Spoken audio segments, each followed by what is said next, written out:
And welcome back. Here we are, and we are ready for the Division 4. We are going to see today currently Pool P, B, and C. And we we were just at the last rating, at the last round of Pool A. So here next to the board you can see the current standing of Pool A. Before the break we had exactly 3 rounds of Pool A. Currently there are just 3 rounds missing for the Pool A, and then we are going to know already which team are going to proceed to next division. But before going on to division B and C, let's introduce everyone what is Online Olympiad, what are we doing today, and what are we going to do for a lot of days, because this is going to end at the end of August. So it's really a huge event, long event, where more than 163 teams and over 1500 players are taking place. And yeah, maybe Roland, you want to tell your favorite features about this Olympian? Yeah, well, that's actually you see it on the third how do you say sentence. Each team features 2 open boards, 2 women's boards, 1 junior male board, and 1 junior female board. So usually in the Olympiad you see like the best women and the best men in separate teams, but this time it's all combined together into one team, as well as actually 2 youth boards. So yeah, that is one feature that I really like. Of course, the teams are split into 5 divisions according to strength, and then are further divided into pools. And that is, of course, what we're doing right now. Right now, we are in Division 4, and that is last week we had the base division. Now we are in Division 4, and next weekend we will be in Division 3. And 3 teams per pool in this division will qualify for the next division, Division 3. So that's more or less what's going on today. Of course, later in the month, we will see, the top division. The top division is, of course, the biggest division out there. It will determine who will advance to stage 2, and stage 2 means the prizes, the medals, the crown of the Olympiad 2020 championship. So yeah, here we've got also some countries, of course, Russia, China, USA, Ukraine, and India. Were the top 5 teams in the previous Olympiad, so they will qualify. They are already qualified for the top division. Yep. Yeah. Yes, so now we are ready for to go on with Pool B and C. Before going on, is very important to watch all the results of the previous rounds, because, as you know, we had a break, but Pool B was still playing. So let's have a look at the standing, at the pairings and the results and the standings of Pool B. Let's start with the pairings, I would say. So let's Sure. see the results of round 4, 5, and standings. So here we start with the results of round 4, where the winner team were Mozambique, Cyprus, Syria, Uganda, and Qatar. And let's move immediately to the next round, round 5, where Namibia, Uganda, Malta, Syria, and Mozambique won their match. Syria once again won the match, so should be leading the this pool. And Yep. also Malta, that was in the second place, won 6-0 against Kuwait, so it's Yeah. definitely doing good. Absolutely. And actually, with the pairings, we've got some exciting match today in this round, in the round 6, because it will be the number 1 against the number 2. It will be Syria versus Mozambique. So that's definitely the match we're going to watch. As you could see in the standings, if we can bring that up, we can They are up. show who the number 1 and number 2 are. So, and also, of course, the rest of the standings with Qatar and Malta on third and fourth place. So yeah, Syria has 8 points, Mozambique 6 points, Qatar 6 points as well, and Malta 5 points. Those are so far the leading countries. And now we have Syria versus Mozambique. That is very exciting. I'm very curious to see who will win. What must be said is that actually Syria is by far the rating favorite in this pool, and so far they are, yeah, making it count. They are playing extremely well so far. Mm-hmm. Yeah, that's so right. So let's maybe introduce the pool C. Because also the pool C is starting, let's just introduce the pairings and then we will focus all on the pool B, the last round. So Mhm. here we have the pairings of round 4. The pool C is also starting now, but as I said, we are going to follow the pool B for the moment, and then from the next round we are going to focus all our attention on the pool C. But here we have, I guess, some. Let's have a look shortly at the standings, like we understand who is leading. Yes, we Mhm. have Nigeria, Lebanon, and Mauritania 6 out of 6. So I guess we have a big match here. Yeah, it seems like we do. So we'll definitely keep an eye on that, of course. But yeah, we also want to focus on the other pool. We do have to make decisions like that, so we are going to focus on that. And also, we've of course in the other pool a big match going on between Mozambique and Syria. That's definitely something that I would not want to miss, especially also because this is round 6, and round 6 could maybe already determine who will move on to the next division. So very excited about that. And Pool C, of course, we're going to keep you updated on that as well. Mm-hmm. Yes. So, so yeah, which one do you think should be the big match to follow? Yeah, well, speaks for itself. Of course, the number one versus the number two, Syria versus Mozambique. Yes. Yeah, I'm very curious to see how that is going. Of course, there are also other big matches. One other match that I think is very interesting is Qatar versus Uganda. Uganda has actually got a pretty strong lineup, and they're not doing too hot in the standings at the moment, but they do have a very, very strong team compared to the others. And so I'm wondering if they can take down Qatar. They are still very well in the race for a top spot for the next division. So, yeah, I'm wondering if they can bounce back and shake up the standings as the way they are now. Mm-hmm. Yes, it will be interesting to see. Not sure if we have already the game. I guess yes, we are about to start, and Yeah, yes. So yeah. we I think yes. No games yet. We are waiting for those games, of course. We'll get right into those until they are starting. Yeah, we could also talk a little bit about, for example, how the time control is. The time control is 15 minutes and 5 seconds per move.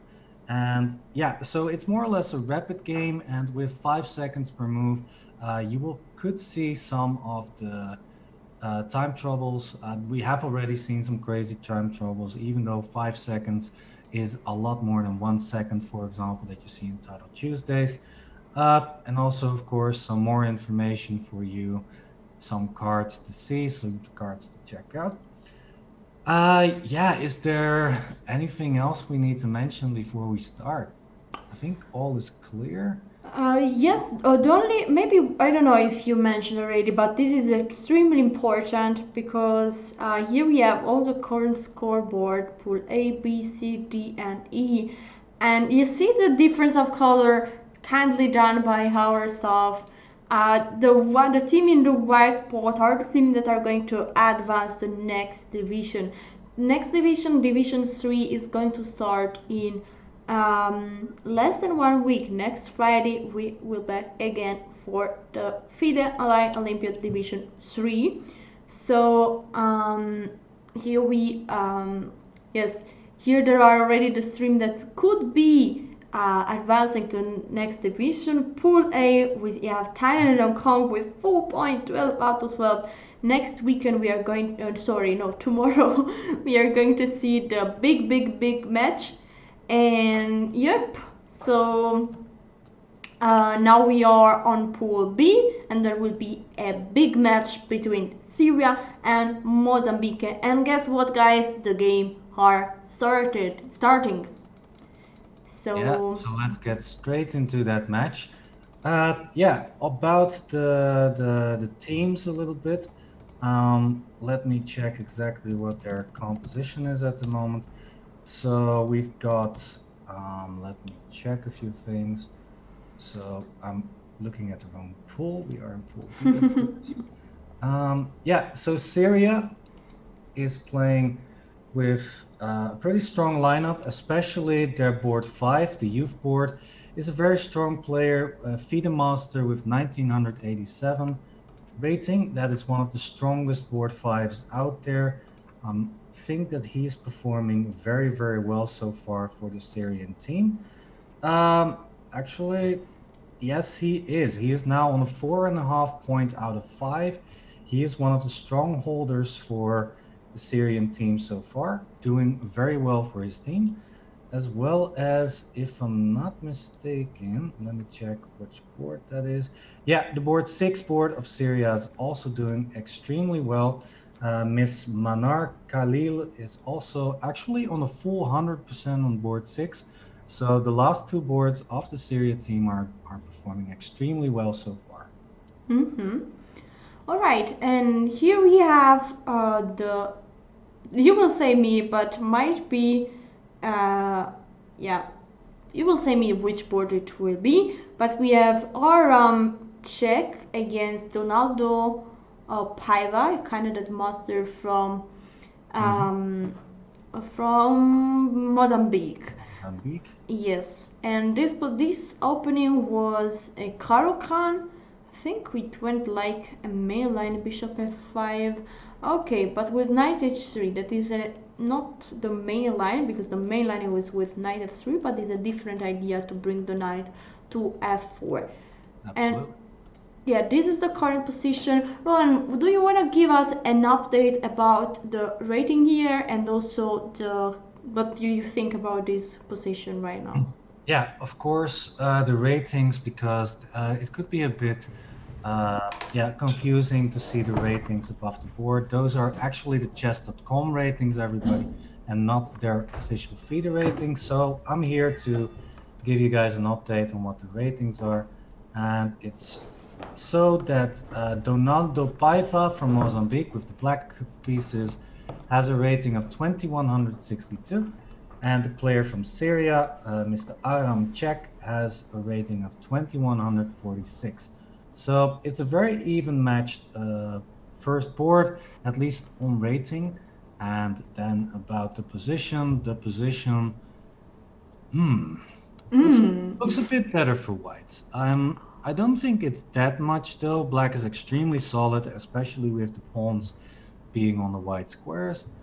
Knight g4, interesting move. The question is if d takes c5 wins a pawn or not.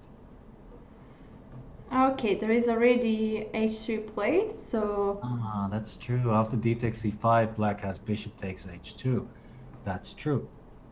Okay, now I'm absolutely sure that black is fine. Black has no problems in the position, opposite colored bishops. So, let's yeah, shortly show everyone here d takes c4, bishop takes h2, and that's why black is not losing a pawn. And actually, yeah, it gets some play here. I like now.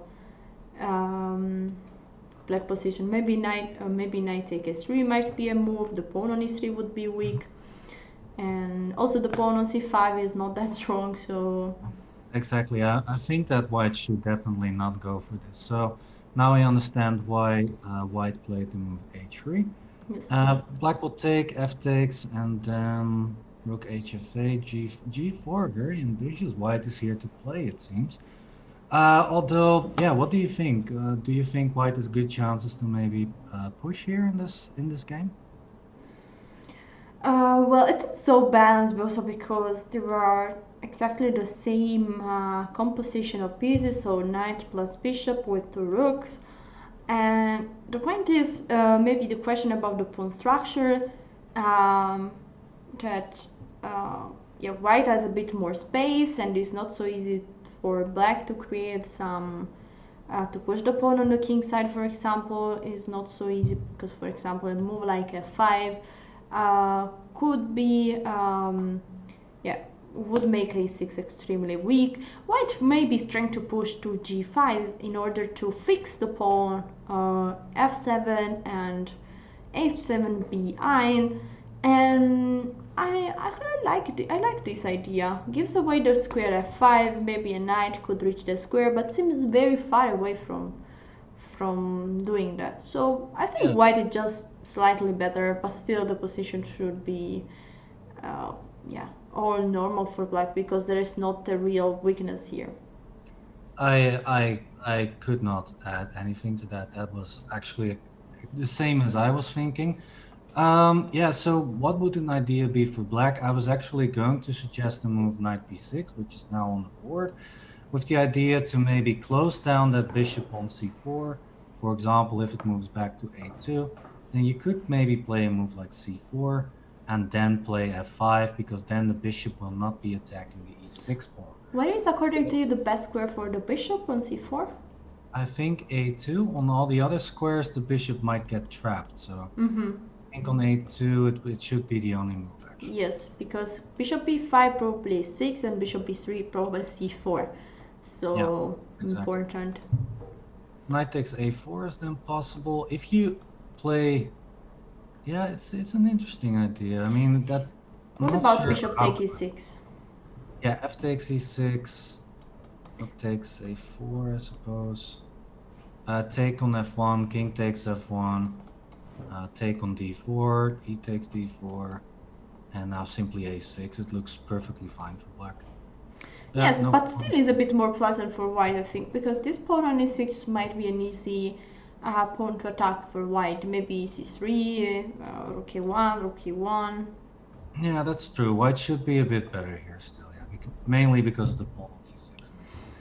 Yeah, okay, so yeah, but black is at least trying to get some counterplay because, yeah, all the pieces are tied down at the moment.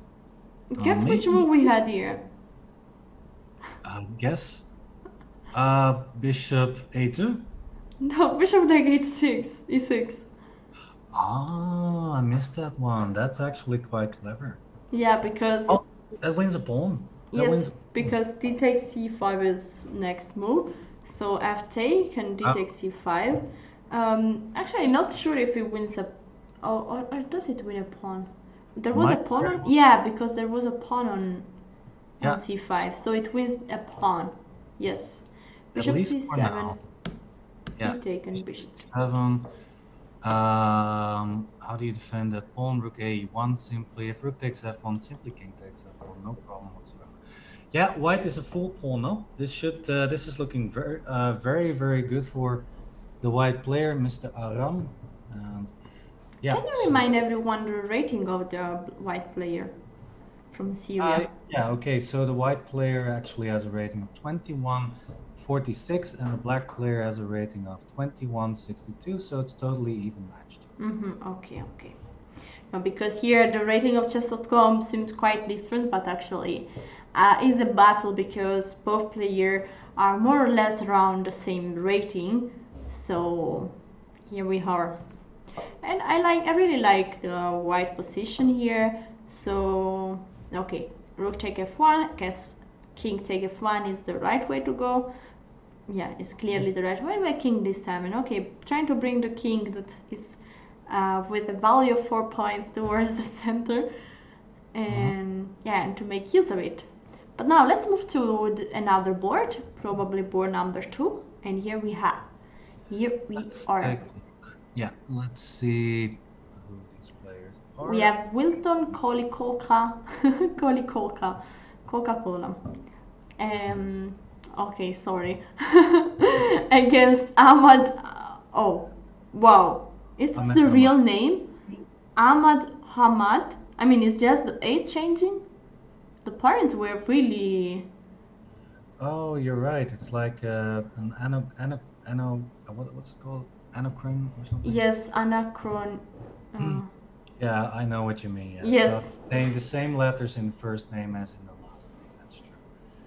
Yeah. Okay. So let's give an update on the ratings. So the ratings are 2107 for the black player and 2122 for the white player. So, and they are both FIDE masters. So this is once again a quite evenly matched uh, game on at least on rating.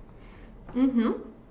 Yes, and this strange position is coming out from the modern defense, that is with g6. Actually, d5 is um, it's called here in Chess.com. We get the notification that is called Norwegian defense. I don't know why, but it's called like that. So don't know if Carson played this line. Maybe he played actually that that line once. Don't know. Yeah, we should have, let's check the opening for a little bit then. So d5, that's a tricky opening. It's like Grunfeld, but then with the e4 pawn instead. I think that this should be better for white. I don't think this opening has such a good reputation. Estimation. Yeah, so of course, the way to go here is e5, knight e4. Indeed, knight f3, a very logical move, not bad. Actually, I want to mention the option instead of knight f3 white's played. White could have also played a move like knight c e2 instead. So that means two moves back, I believe, on move 5. Instead of knight f3, the move knight c e2, with the idea to trap the knight on e4 with f3 on the next move. You see ideas like that, for example, also in the Caracan. And yeah, I think that is more or less the main line. But it's a really old line. I haven't checked this line in such a long time, but it should be, yeah, it should be very good for white, I believe. Yeah. So okay, let's go to the current position. Let's see what is happening right now. Okay, there is the first factor is the king on f7. Okay, it's not a traditional castle, but actually it doesn't seem so weak at the moment. The pawn structures is more or less safe. Those two pawns might be a bit weak. And I think an important file is the E file, where white is already ready with queen and rook, not yet with the Alekhine gone, but maybe a move like f5 can come, or at least prepared, and d5 might also be weak. So I guess white is better here. I think so too. But after king h1, it's going to be a lot harder if black plays a move like f5, because I think you were absolutely right. I think the move f5 for white was the way to go instead of king h1. Let's put it on the board. If g takes f5, then queen h5 is, I think, already winning. With king g7, and then knight takes f5 with, I think, a winning position. Yeah. So, yeah, but bishop takes f5 is maybe, wait, I'm mistaken. Actually, bishop takes e3 is the way to go for black. Yeah, and after bishop takes or queen takes, then bishop takes f5, so... Okay, yeah, f5 was not the correct move there. Actually, that would just win a pawn for black. Yeah. So maybe king h1 was made on purpose, but is it preparing f5 now? Yeah, definitely, because now if black plays bishop takes e3, then it's not with check anymore, and white can take on e6 in between, winning a full piece there. So now f5 should Sorry. win. Now f5, like you said, should be very, very good for white now. Yeah. Let's see. But wait, there's once again a catch, because now black can take with the bishop, and I'm not sure how good this is. After bishop takes d5, maybe just king g7 looks good. No, now knight takes f5. This is not what you want, I believe. Yeah. So I think maybe king f8 is the right move there. Yeah, so there are no checks. Oh, I hate computer evaluations. With every move that you make, it's like, okay. Last try, instead of king f8, bishop e6. Okay, bishop e6, you see? Yes, finally, okay. Yeah, so now it's not so clear who will profit the most from the exchange of the f pawn and the d5 pawn. I don't know what to make of this. I think the bishop has to retreat to g2, and then yeah, actually it's the knight on e3 that's quite awkward at the moment. It's not so, yeah. Maybe black should just play f5 after king h1. But rook h8, maybe it still works. Oh, we have a 5 here. It's on the board. Bishop take, knight take, queen take f5. Oh. Well, that's What? just a pawn. Why knight take f5? Does it work even? What about rook takes? Ah, rook takes e2 would have been bad. Yeah, queen f1, and now I guess just rook takes e1, and black should be a full pawn up actually. Oh, pity, because it was a good position, but f5 was played at the wrong moment. Yeah, I think so too. Yeah, I think so too. It was not in the right way. That knight takes f5 was not the best move there. No, we had a better line that we just discussed. Yes. Yeah. So if we go back a few moves before after rook h e8, there was a suggestion in the chats that said bishop a3 as an interesting move. No, actually, I think that about the timing that, according to the timing that it came, was about the line that we saw. So here, bishop take, and after king f8, I think that was now the suggestion of bishop a3. Yeah, that makes a lot of sense. Although now you do have b4. Actually, Oh. that would actually lose the game for white. Yeah, because this the point is that I mean, seems not so good, but the problem is that black could take there, and then this is hanging. So might be not sure if it was at that point, by the way, but this could have been. Yeah, in general, bishop a3 is an okay move, but without the move f5, because then the bishop would be okay placed, for example, if you move it to c5 at some point. So yeah, it's without the move f5, I really like the bishop a3 suggestion. But yeah, with the move f5, it does not make a lot of sense yet. Okay. Okay, so yeah, now, and with all the exchanges, black is just a lot better here. Yeah, b5, g4, oh my god, what's this move? Let's see, it's... Okay, the idea is that if queen takes g4, there is bishop take d5, check, and winning the knight on c6. Yeah, you're right. But for sure, black will find a better place for the queen in order to protect, to keep the d5 pawn protected. Yeah, just queen d7 or queen e6 and black should be fine. Black still has b takes c3 as a threat. Yeah, black is on roses. Black is doing very, very well here. Okay, there are some things black needs to worry about. For example, in endgames, if white can get the a7 pawn somehow, then the a6 pawn will become very strong. So yeah, black does need to be a bit careful, but yeah, it's clear that black is doing very well with a pawn up and the initiative on the queen side. So yeah, the player from Syria doing well once again. Yes, true. Okay, let's move to, okay, let's give some quick update because we have already a result. So here in the first board, white managed to win here.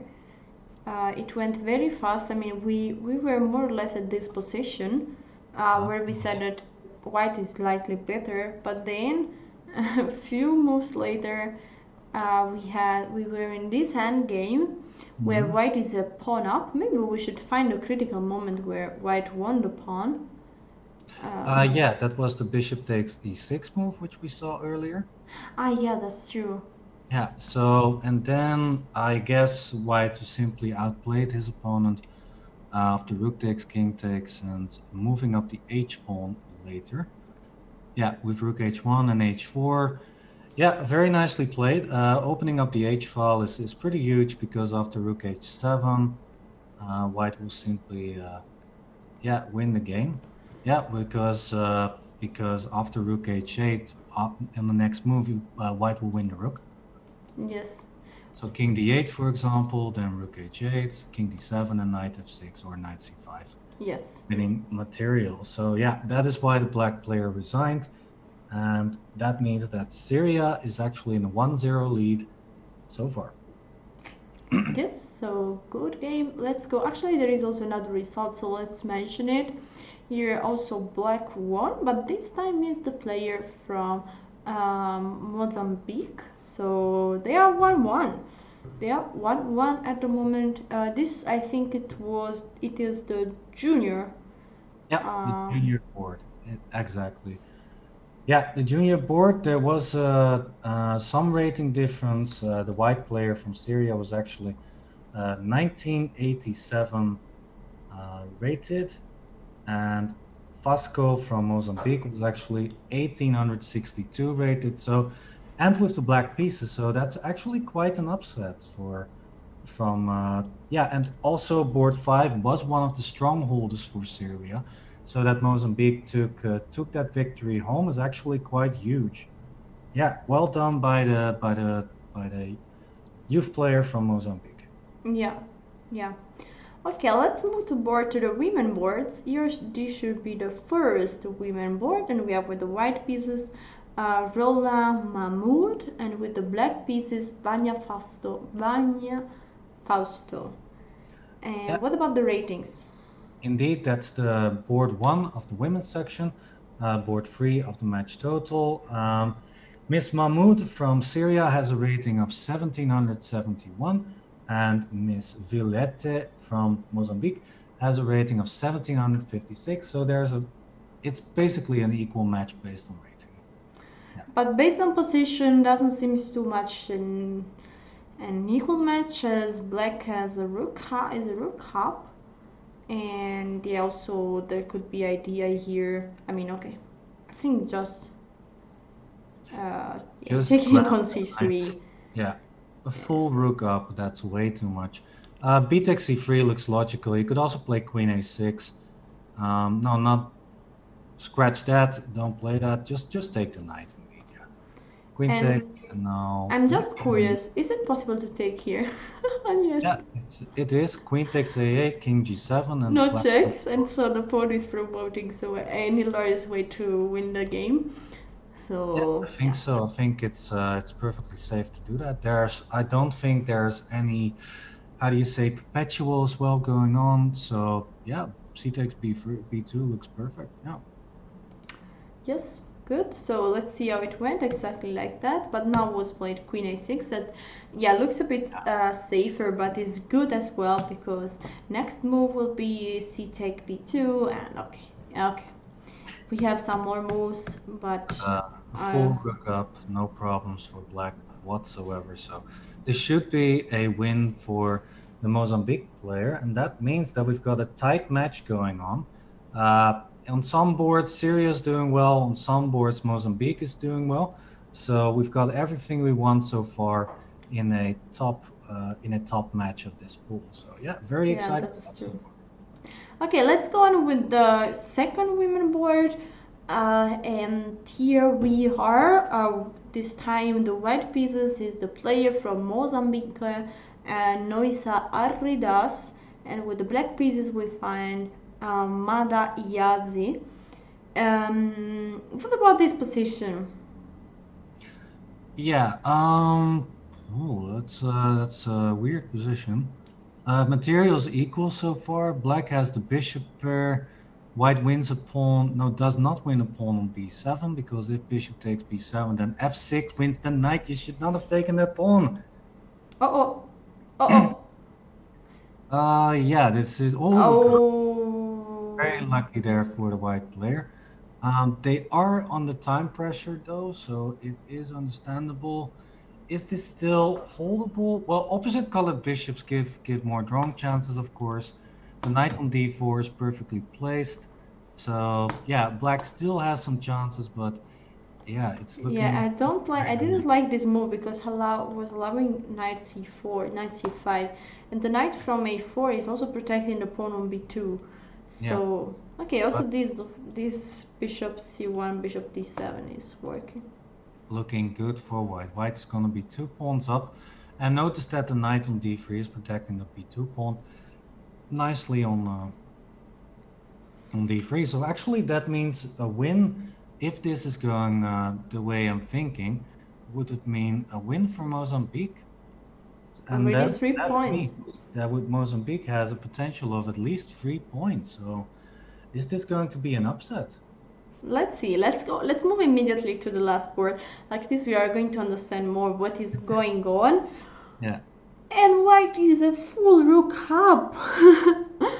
So maybe it's going to be an upset here for Syria because Syria was currently leading with 4 points. Instead, Mozambique could do one match, I think. Yes, here we have the scoreboard. We are Yeah. in Pool B. I know, actually, Mozambique lost one match or drew two. So yeah, definitely Syria was leading until this moment, but now Yeah. Yeah, suddenly, that would be an upset. Yeah, absolutely. Yeah, this is totally winning. Not much to say about. Oh, wait. Is black to move? Because then it's queen g3 and queen take g2 mate. Whoa! White blundered. It's mate in two. Black is winning. oh White was my, a full rook up, but now with rook ff8, it's mate in two for black. Ay, ay, ay, ay, ay, ay. It's so painful to watch those blunders. Ay, ay, ay, ay, ay.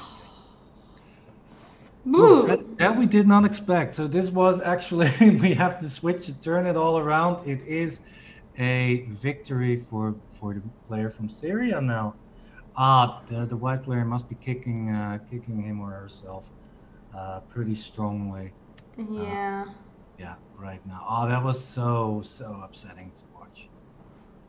Look at this, just such a good position for white. A full rook up, playing perfectly, and then yeah, with under a little bit of time pressure. now I Uh, want to see how did the rook disappear because oh, okay, house flip.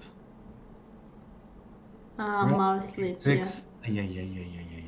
What a terrible game this was for both players, actually. yeah, exhausting. And here we have the big ah, Yeah, rook f8, and then suddenly mate into yeah. terrible stuff. Yes, white was already near more or less celebrating because rook h8 looked like a mate, but yeah, black Yeah, was one tempo faster. yeah, it is. Yeah, Uh, really, we really hate to s- see that. yeah, so let's go to the last game here. White needs to win in order to do this match, I think, because I think we are currently 3-2 for Syria. So white needs to win here. Hmm. This might actually be a decisive game. So white doing very well. 2 pawns up, maybe 3 pawns if white can get the g5 pawn. It's not so clear though. After knight takes b5, yeah, bishop e7, just take the pawn on g5, I would say. But okay, not taking that pawn. But now b6 and the pawn is going to be very hard to stop right now. And also look at how the knight and the bishop on c4 and d5 are controlling the king on a4. Yeah, It is that's true. cannot go anywhere at the moment. Yeah, 96, b7 promotes. Oh, It's over. This is winning for white. White's going to promote that queen. No stalemate tricks anyway. So this is going to be mate in a few moves. Just knight takes c7. Yeah, there you go. So Mozambique back in the match. After knight takes c7, b8 queen. No stalemate ideas. I don't see anything. So yeah, wow, white GG. won. And this GG. was board. Let me check. This was board.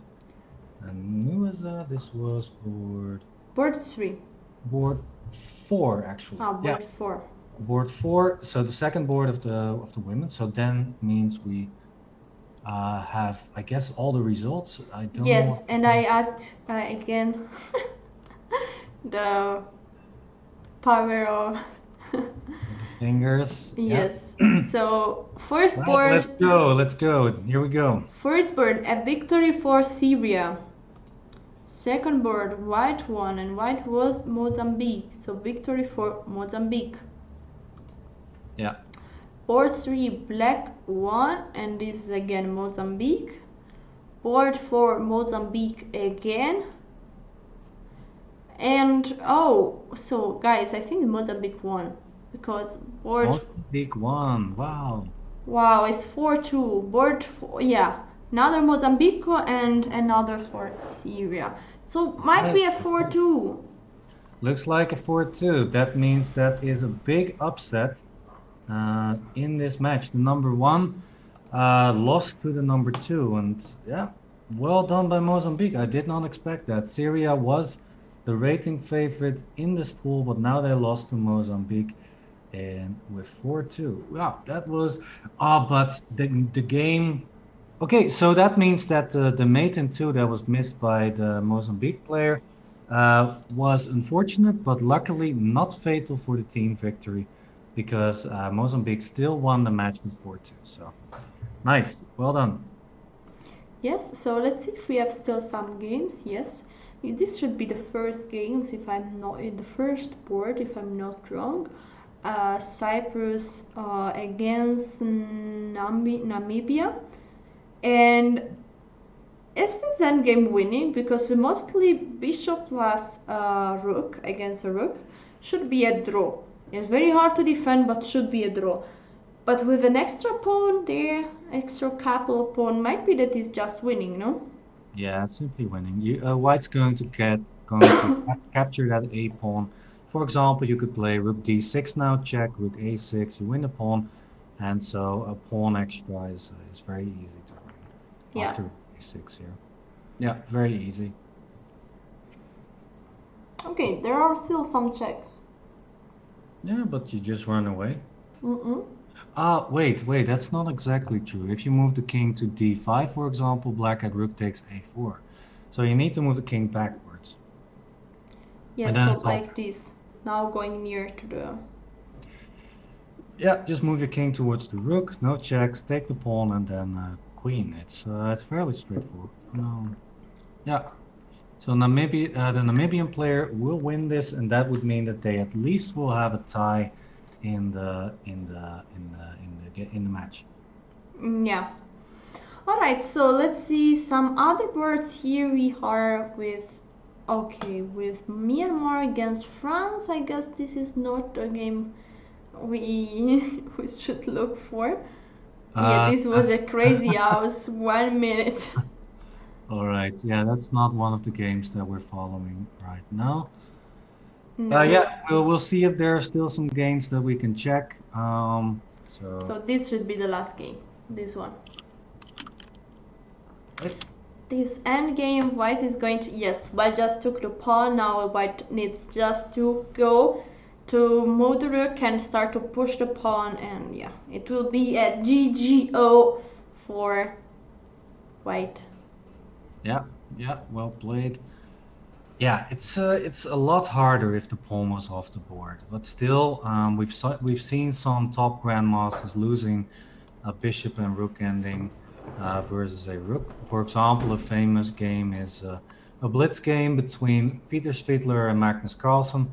Peter Svidler, of course, the famous Russian grandmaster, and Magnus Carlsen, the current world champion. Magnus Carlsen managed to win that with that ending. So even if white loses the a pawn, there are still lots of chances to win the end game. So yeah, even and white also has the luxury that exchanging rooks is still winning because white has the good bishop, and so the a pawn will still promote. Yes, so now white is trying to bring the king inside because yeah, the king could be important to help the pawn to push. Yes, king d5, king c4, the pawn is The king is going to help. Okay, I think, yeah. Yep, you are. Well, white needs to be a bit careful of the 50 move rule. So that means that if a pawn is not moved within 50 moves, if no changes in the construction are there, then it's a draw actually. So white needs to be a bit careful about that. Yeah, I think an idea could have been simply rook e5 with the idea of bishop e2 and then a5. Yeah, for example, the problem is the bishop on b5. That makes sure that the a pawn cannot move, because if you move the a pawn, then the bishop is undefended. So white needs to move the bishop somehow, for example, to c4 or e2, like you say, and then you can start pushing the a pawn. Yeah. Yeah. All right. So let's go. Let's see what. Okay, bishop c4. Okay. Perfect. Yeah, And now a5. a5, king b4. Okay, king b4. Perfect. Yeah, this is more or less over. So.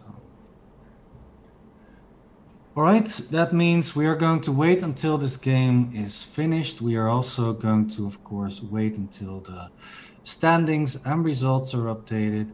I'm not too sure if this game still matters. I think it does. I think, yeah, we of course need to check if the results are updated. Then we see if this match still matters. Yeah, the winner of this game actually is decisive. If white wins, then Namibia has won the match with 3.5, 2.5. So yeah, wait, what? Rook b7? Oh, there's a rook on h1. Yeah. It seems like a mouse leap, but it's not a mouse leap. Okay, now. But yeah, still it's tricky to put the rook there. Move the rook away. Move the rook to g7 or something. Yeah. That should be easy. Yeah, because okay, still is winning probably even after bishop d5, because rook b1, king c5, rook take and a6, and still is winning. But yeah, why should you risk so much? Yeah. So yeah, a question in the chat: is this a good bishop or a bad bishop? Well, since the square on a8 is a white color and the bishop on c4 is also on a white color, even if the rooks are traded, it's still a winning endgame for white. So, yeah, white. No. Why is it a draw? I'm not sure. This could be big. Let's see. Let's see. Rook b1, king c5. I guess rook c1. Oh, you could just keep checking the king. Rook c1, king Oh, d6, it's stalemate. If king d4, can white run away? White cannot run away. If king d4, then rook d1 or rook takes d5. Now rook c6 is a complete draw. King d4, king d7, king takes b7, bishop takes c6, king a6. And you win, and it's a draw, so that means that the match will end up in a draw. King takes b7 is now a complete draw. Wow, that's a big upset. If black takes the rook, though, will black take the rook? That's the big question. Only 10 seconds left left for the black player. Will he take the rook? And there you go. Bishop takes c6, and it's a draw. Oh my god. Yeah. Incredible, why? Really. As Roland said already many times, mostly it's important to go for the easiest way, and white will really be upset here. Just if we move back a few moves where white played the move bishop d5, then you will see that instead simply a move of rook g7 would have been absolutely perfect. So let's see if we can find exactly that position on the board. So yeah, the position after bishop d5. Yes. Let's see where that is. Yeah, so rook b7. Instead of bishop d5, just play rook g7 and it's completely winning for white. The a pawn will move forward and there are also some mating nets in the position still. So, Namibia has now drawn the match against Cyprus, and yeah, that makes it, of course, a lot harder for Namibia to qualify for the next round. Yeah, it's a bit of Yep. pity. Let's follow all the scoreboard. So Namibia, uh, yeah, did it drew against Cyprus, and winning would have been important in order to have, to be really one step from the third place.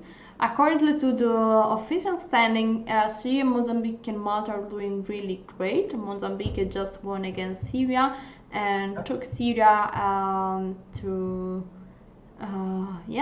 at the lead. So they are both at 10 points. So yeah, it's a very hard throw for Namibia. Was such a great opportunity to win this match.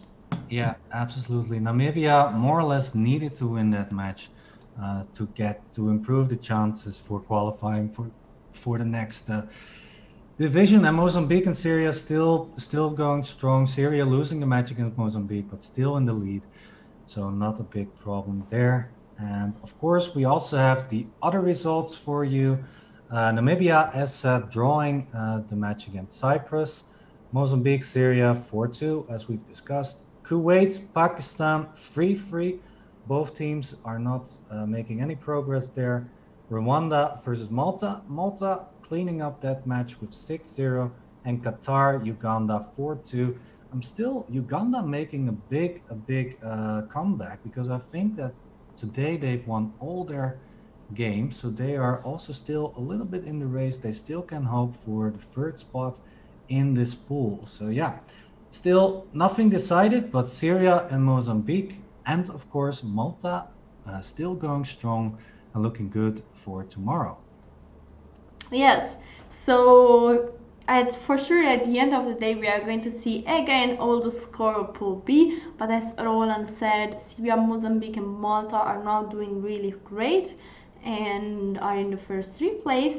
But now let's go to the Pool C, because the fourth round was played, and guys, there is a important results. Mauritania won 3.5 to 2.5 against Lebanon, the favorite country of our dear commentator Roland. Yeah, I've been in Lebanon. That is why. Yeah, I'm unhappy. Unhappy. I'm devastated. Oh my God, to see Lebanon lose against Mauritania. Actually, that is a huge upset. Lebanon is considered the clear favorite in this pool. So Mauritania winning 3.5, 2.5 is absolutely huge for Mauritania. Also because they were both leading in the standings. So yeah, good job. Other results are coming in. We, of course, have two other decisive results.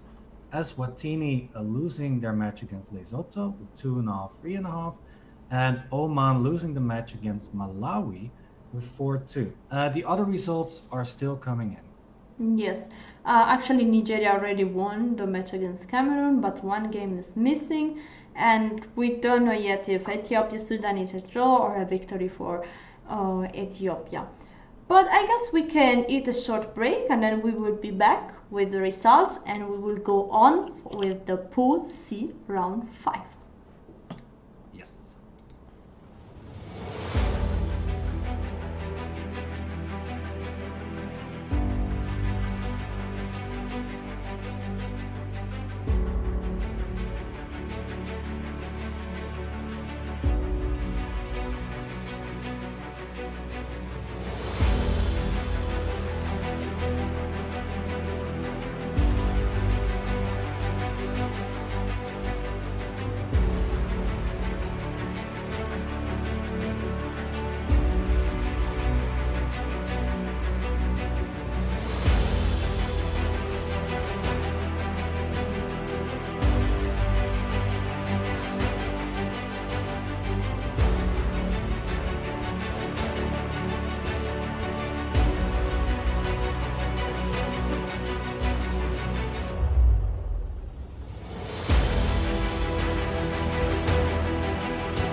And here we are back for round 5 of Pool C. What we are doing, Roland? Which event is this? Which event is this? I forgot everything. Yeah, we've been doing this for yesterday as well, and also the last weekend. So we are fully updated on what this Olympiad is, and of course we are also going to show you a card with all the information. So this is a huge event with 1,500 participants, players from all over the world, and if I'm not mistaken, 163 countries participating in this event. So what's the format? Teams are split into 5 divisions, and that is based according to strength and according to previous results in the last Olympiad. And they are further divided into pools within those divisions, and to see who will promote to the next division. Now, my favorite part, each team features 2 open boards, 2 women's boards, 1 junior male board, and 1 junior female board. So instead of it just being the best players of a country, we also have a youth division, and we also have a women's division. So yeah, all in one team, and I really like that, because then you can see a good indication of how our country is developing in the chess world. So yeah, what Yes. are we doing today, Alessia? Yes, we are. Today we are at the Division 4, and currently we are looking at the Pool C. Actually, we are through the whole day. We are going to take a look at all the pool of this division. Here we have the current scoreboard of Pool A, B, C, and D and E. And I want to let everyone aware that the first 3 teams of each pool will advance to next division. Reason why I want to show which team will be playing in Division 3, and here we are.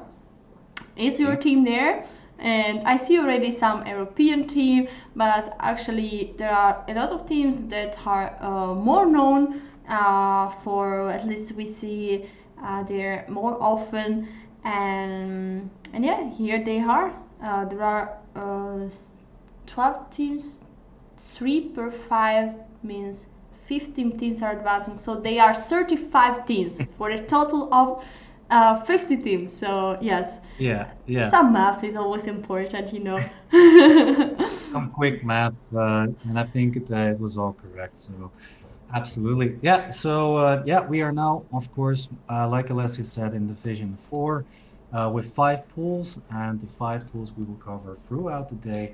And right now we are on Pool C. And as you can see, we have round 4 we just had, and we will now cover round 5 in Pool C, if I'm not mistaken. I think Yes. so. And that means, yeah, I think we should take a look at what the matches will be, or maybe once again, a quick reminder of the standings. Yes, let's start with a quick reminder of the standings, where Nigeria, Mauritania, and Lebanon are in the first 3 places. Actually, Nigeria and Mauritania are leading with 8 points. This means that they are both with 100% of the score. But they didn't play again. They didn't face each other, and Mauritania just won against Lebanon. That was one of the favorite team of this division, at least according to the rating. And now Lebanon has still to fight to improve that they deserve to qualify because Ethiopia and Lesotho are there with 6 points as Lebanon. So we Yeah, are going to see what will happen.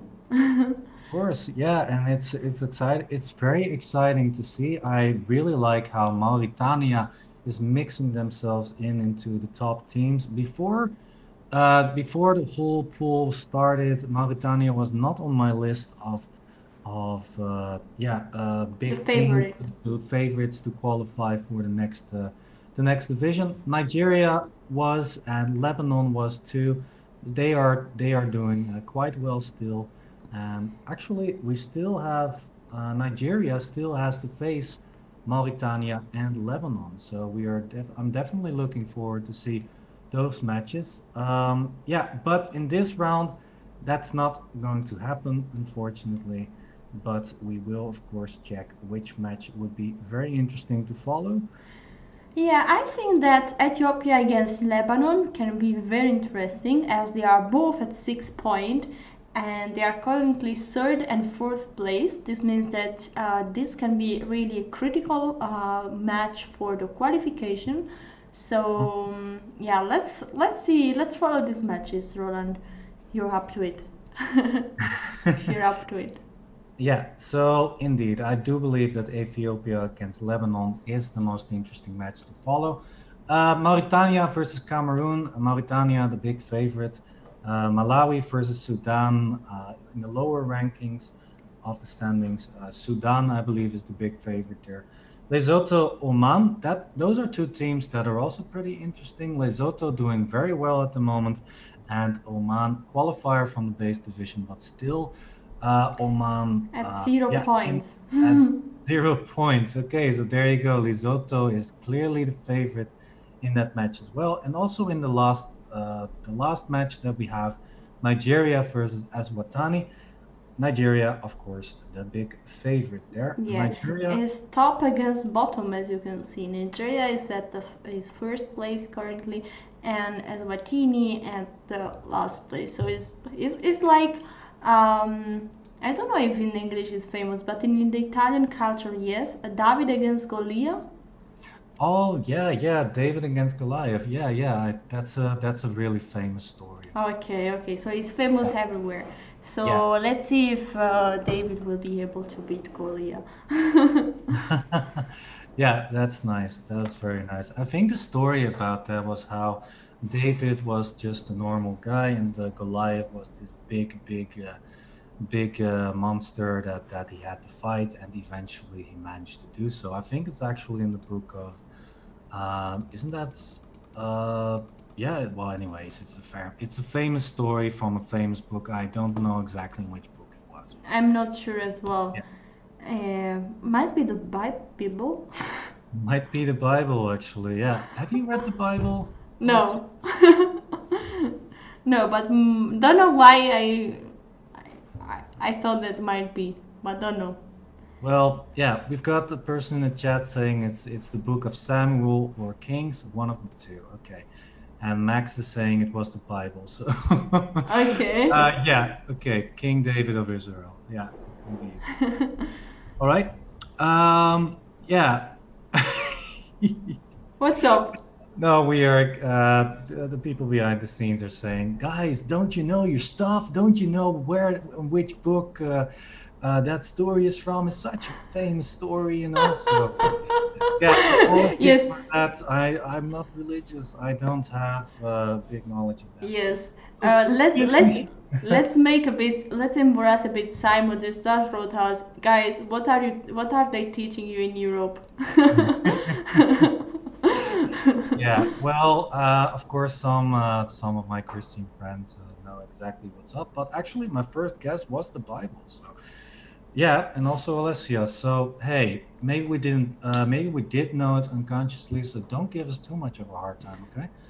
Yeah, Exactly, exactly. yeah. All right. So the match we are going to follow is Ethiopia against Lebanon. And so let's try to find some match here. Here we have Mauritania. Okay, here we have Lebanon. All right. And Yeah. here we have it with white pieces, a candidate master Asub Haile Selassie against the international master from Lebanon, Fadi Aid. All right, nice. The games have started. Very nice. So perfectly on time.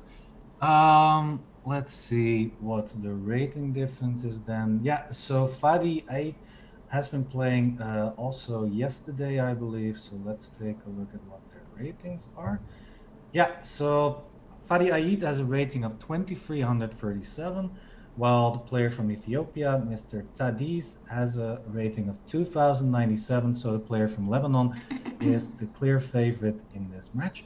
Yeah, so yeah, once again, everybody, we've been saying this a lot of times, but the ratings that you see on the board are actually the Chess.com ratings and not the official FIDE ratings. So yeah, we'll of course keep you updated on the ratings so that you know what an upset might mean here.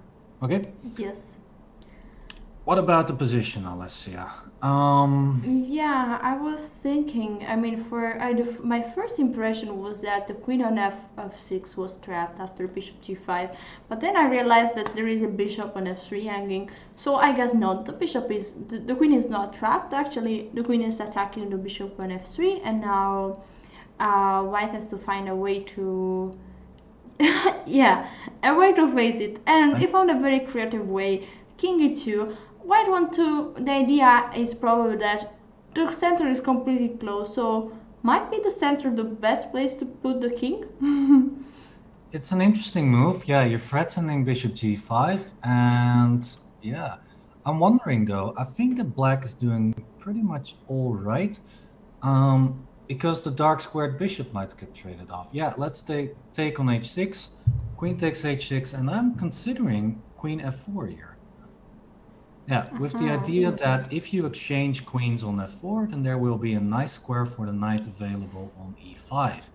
So I'm thinking the black is doing very much all right here, even though white has a small space advantage on the queen side.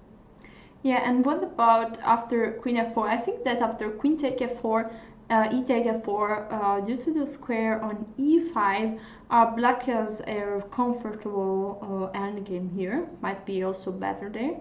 But what about queen f4 and g5 with the idea of going on h4, h5? Yeah, that is the critical idea. I guess that after g5, you're just going to play f5 and try to destroy white through the f pawn, through the f file. Because the point is that the g pawn cannot move because the queen is pinned on h6. Mm-hmm. Yeah, so I think the queen f4 is looking pretty good for black. And also a quick shout out to Dico Maniac. I'm sorry if I butchered that name, but thank you so much for the raid. Welcome everybody. We are well on our way in Pool C of the Division 4. Welcome to the Olympiad. And yeah, we are in Division 4. And if you want some information, then here you go.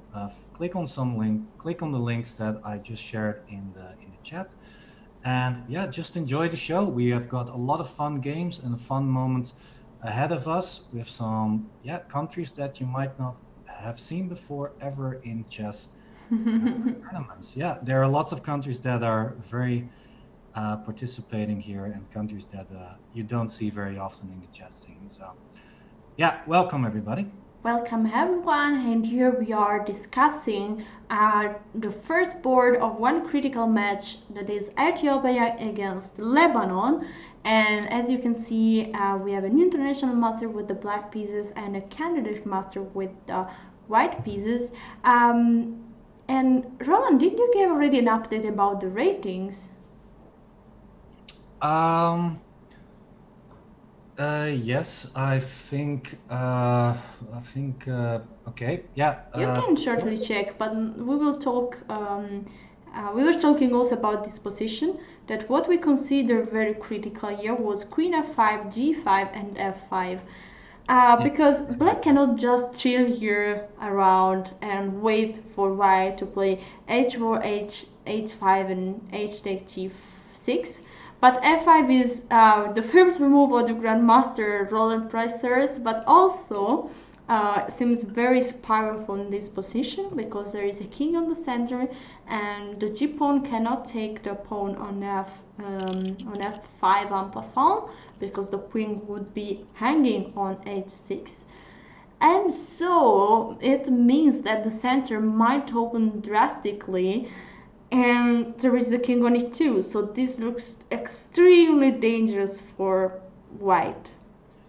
Yeah, I totally agree there. And yeah, once again, the rating difference is quite high. The rating of the Lebanese player is 2337, while the rating of the Ethiopian player is 2097. So that is a 240 rating difference in favor of the player from Lebanon. Mm-hmm. Yes. Let's see if there is any update. Yes, we have Queen F4, and probably, as we saw, G5 is not so convincing due to F5. So yeah, Queen take F4 is the best move and is the move that was played. But here now we are in this end game where Mhm. Black has a good square on E5. Still, I think should be more or less equal the position. But I would definitely pick black if I could choose which color to have. I think so too. And one of the big ideas, I guess, is to play knight e5 and then at some point a6 and b5, Mm-hmm. perhaps. Yeah, after knight e5, white is bishop e2. Is f3 a good move there? I'm not too sure. I don't think that. No, I think not because I mean the pawn might be. Yeah, I mean maybe it is not falling immediately, but might fall in a couple of moves. Yeah, still it's not so easy to take that pawn, but looks very risky. Yeah, h6, the last move is sort of, I'm not sure what it does. I I guess think it's a I've. normal move. It's not a bad move, but yeah, it's stopping g5, I guess. But on the other hand, I'm not too sure that g5 was a threat because black could play f6 and open up the f file, which is a pretty good thing for black actually.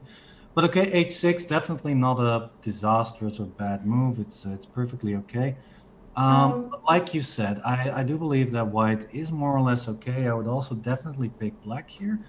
But yeah, it's kind of hard for black to make progress somehow. For example, if white now plays a4, how exactly are you going to push? I think yeah, you're I going want to push shortly to go b5. back Okay. because I want to see instead of h6 to see f3 because after bishop f1 might be a possibility f5. No, I thought. Could be. One of the big problems in the black position that is currently under control is the pawn on d6. That is a big weakness in the position. And after e takes f5, exchanging everything on f5, so g takes, rook takes. Let's include rook g1 as well. Check, always useful. King goes, knight e4.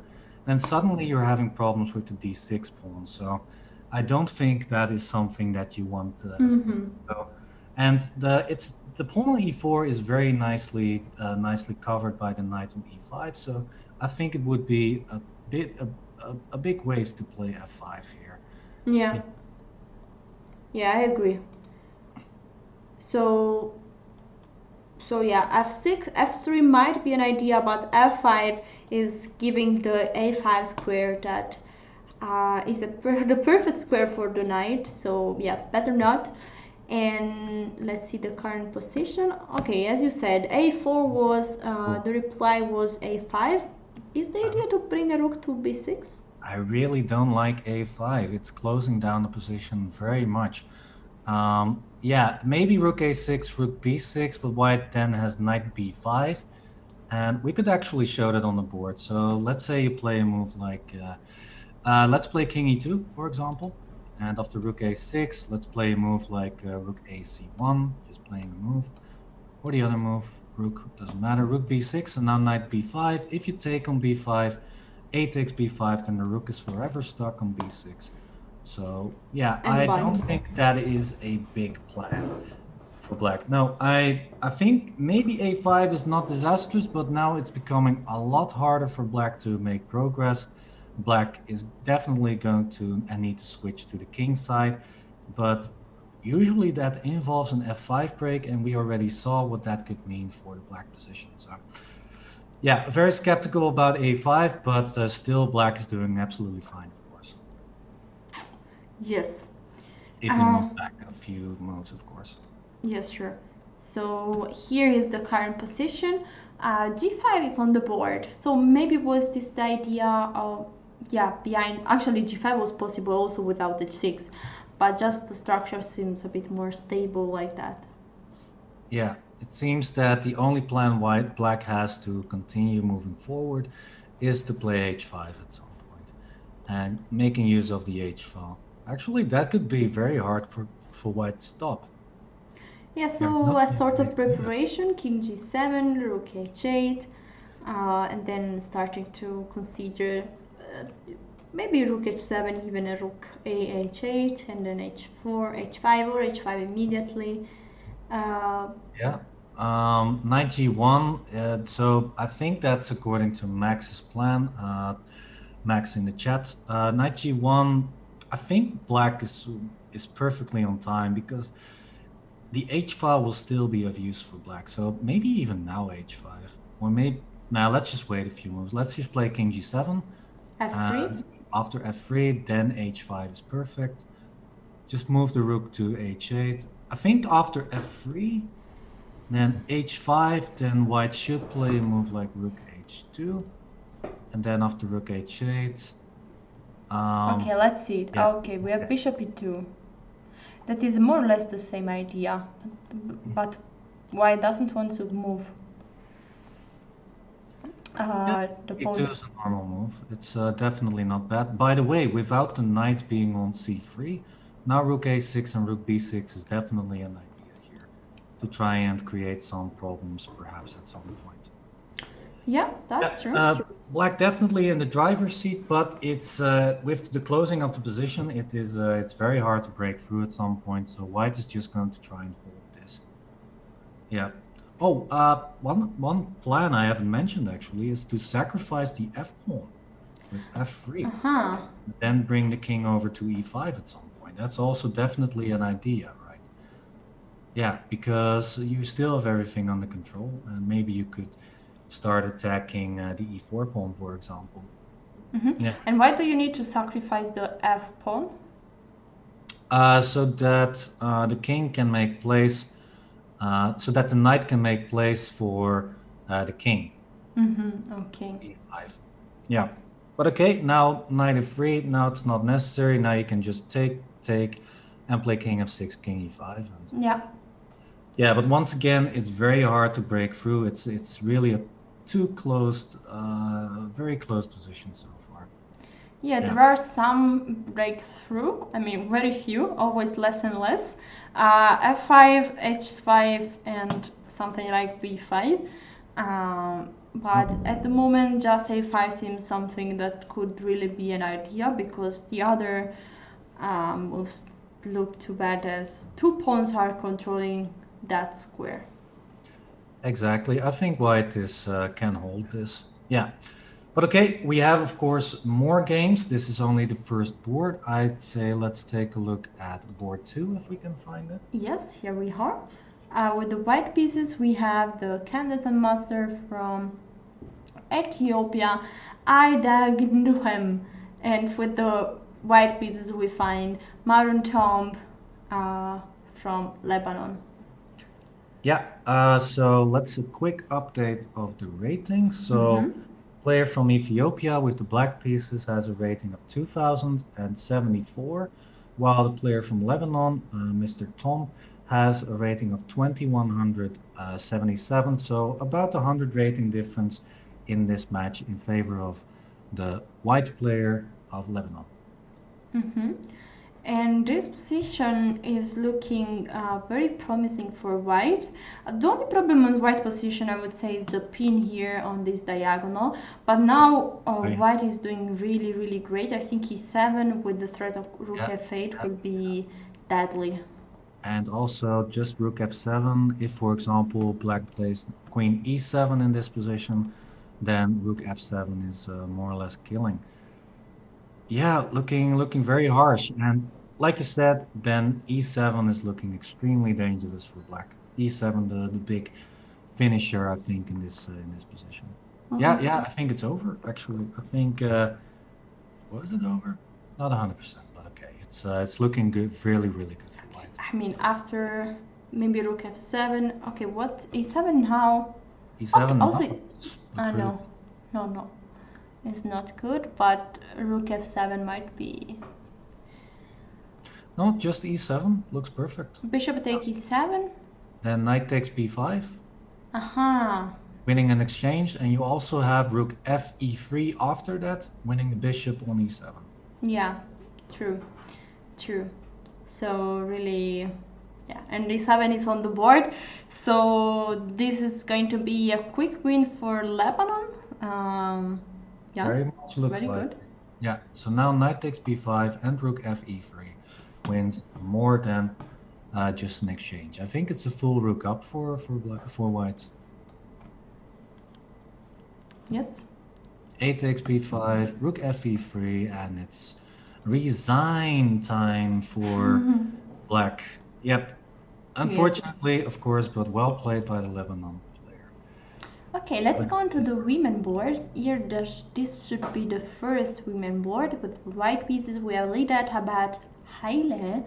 And with the black pieces, we have the women FM, Elena Nekrasova. All right. This is looking pretty good for black.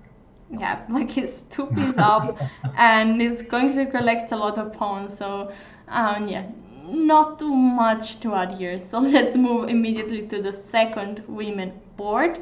And here with the white pieces, we have again the women FM from Lebanon, Maya. And with the black pieces, we have Fiven, the women's Siam from Ethiopia. What about this position? Seems that there are important threats against the g7 pawn, and the checks are over. So it's just winning for white. The only move is g5 or knight g5 or knight g5, winning more than the exchange.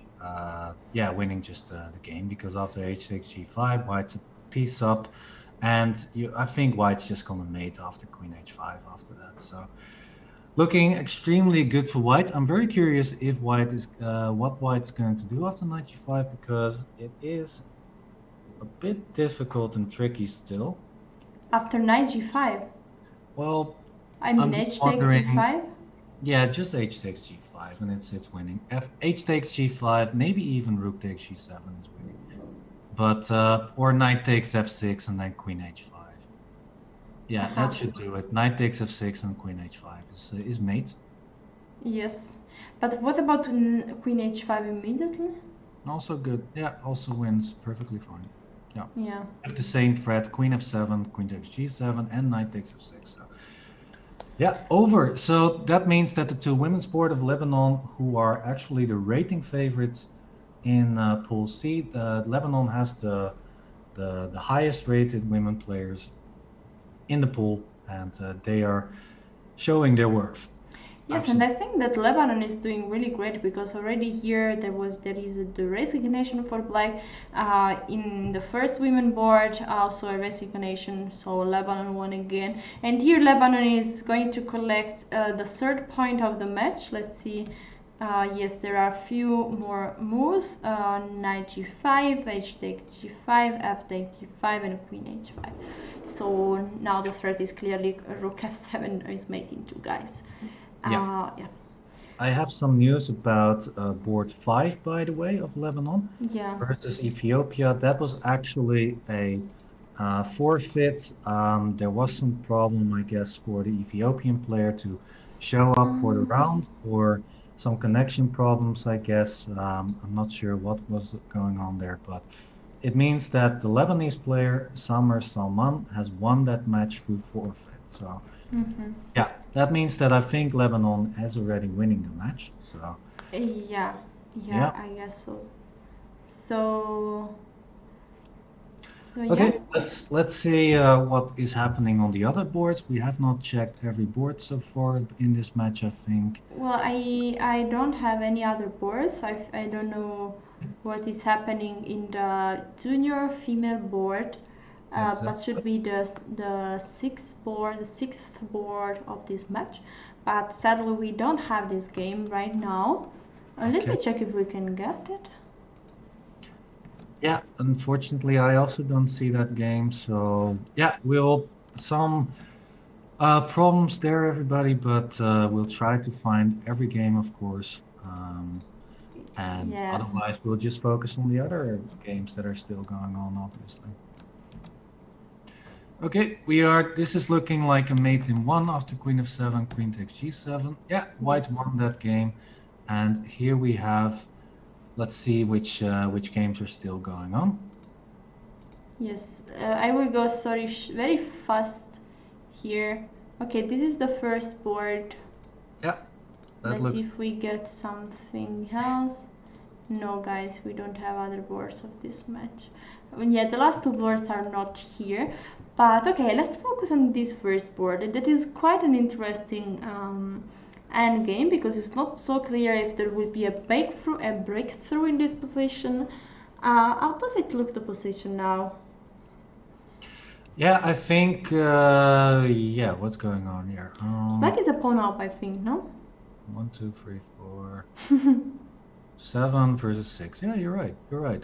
Black is a pawn up, but white has an active bishop on f5 now, which is actually quite huge. So, Mm-hmm. yeah, well, I guess black is better still, but not so much. Not so much. Well, Yeah, because that it's is. very. It's still looking good for black, I would say. A pawn up indeed, and black can always push the pawn with the e-pawn to put it on e4 at some point to try and create some passed pawns there. So I do believe that black is still better, but it's white got some activity. It's not so clear anymore.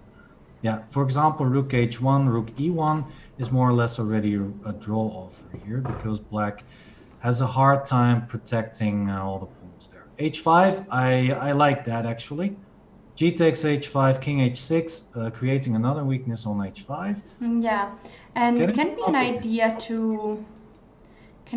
to at one point sacrifice even one more pawn in order to have two passed and protect the pawn. Exactly. Yeah, this is.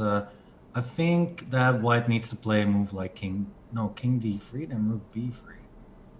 Well, b2 would be Yeah. hanging. Yeah, exactly. That's also true. So I'm guessing black is still in control. I don't see any active ideas for white at the moment. Maybe no.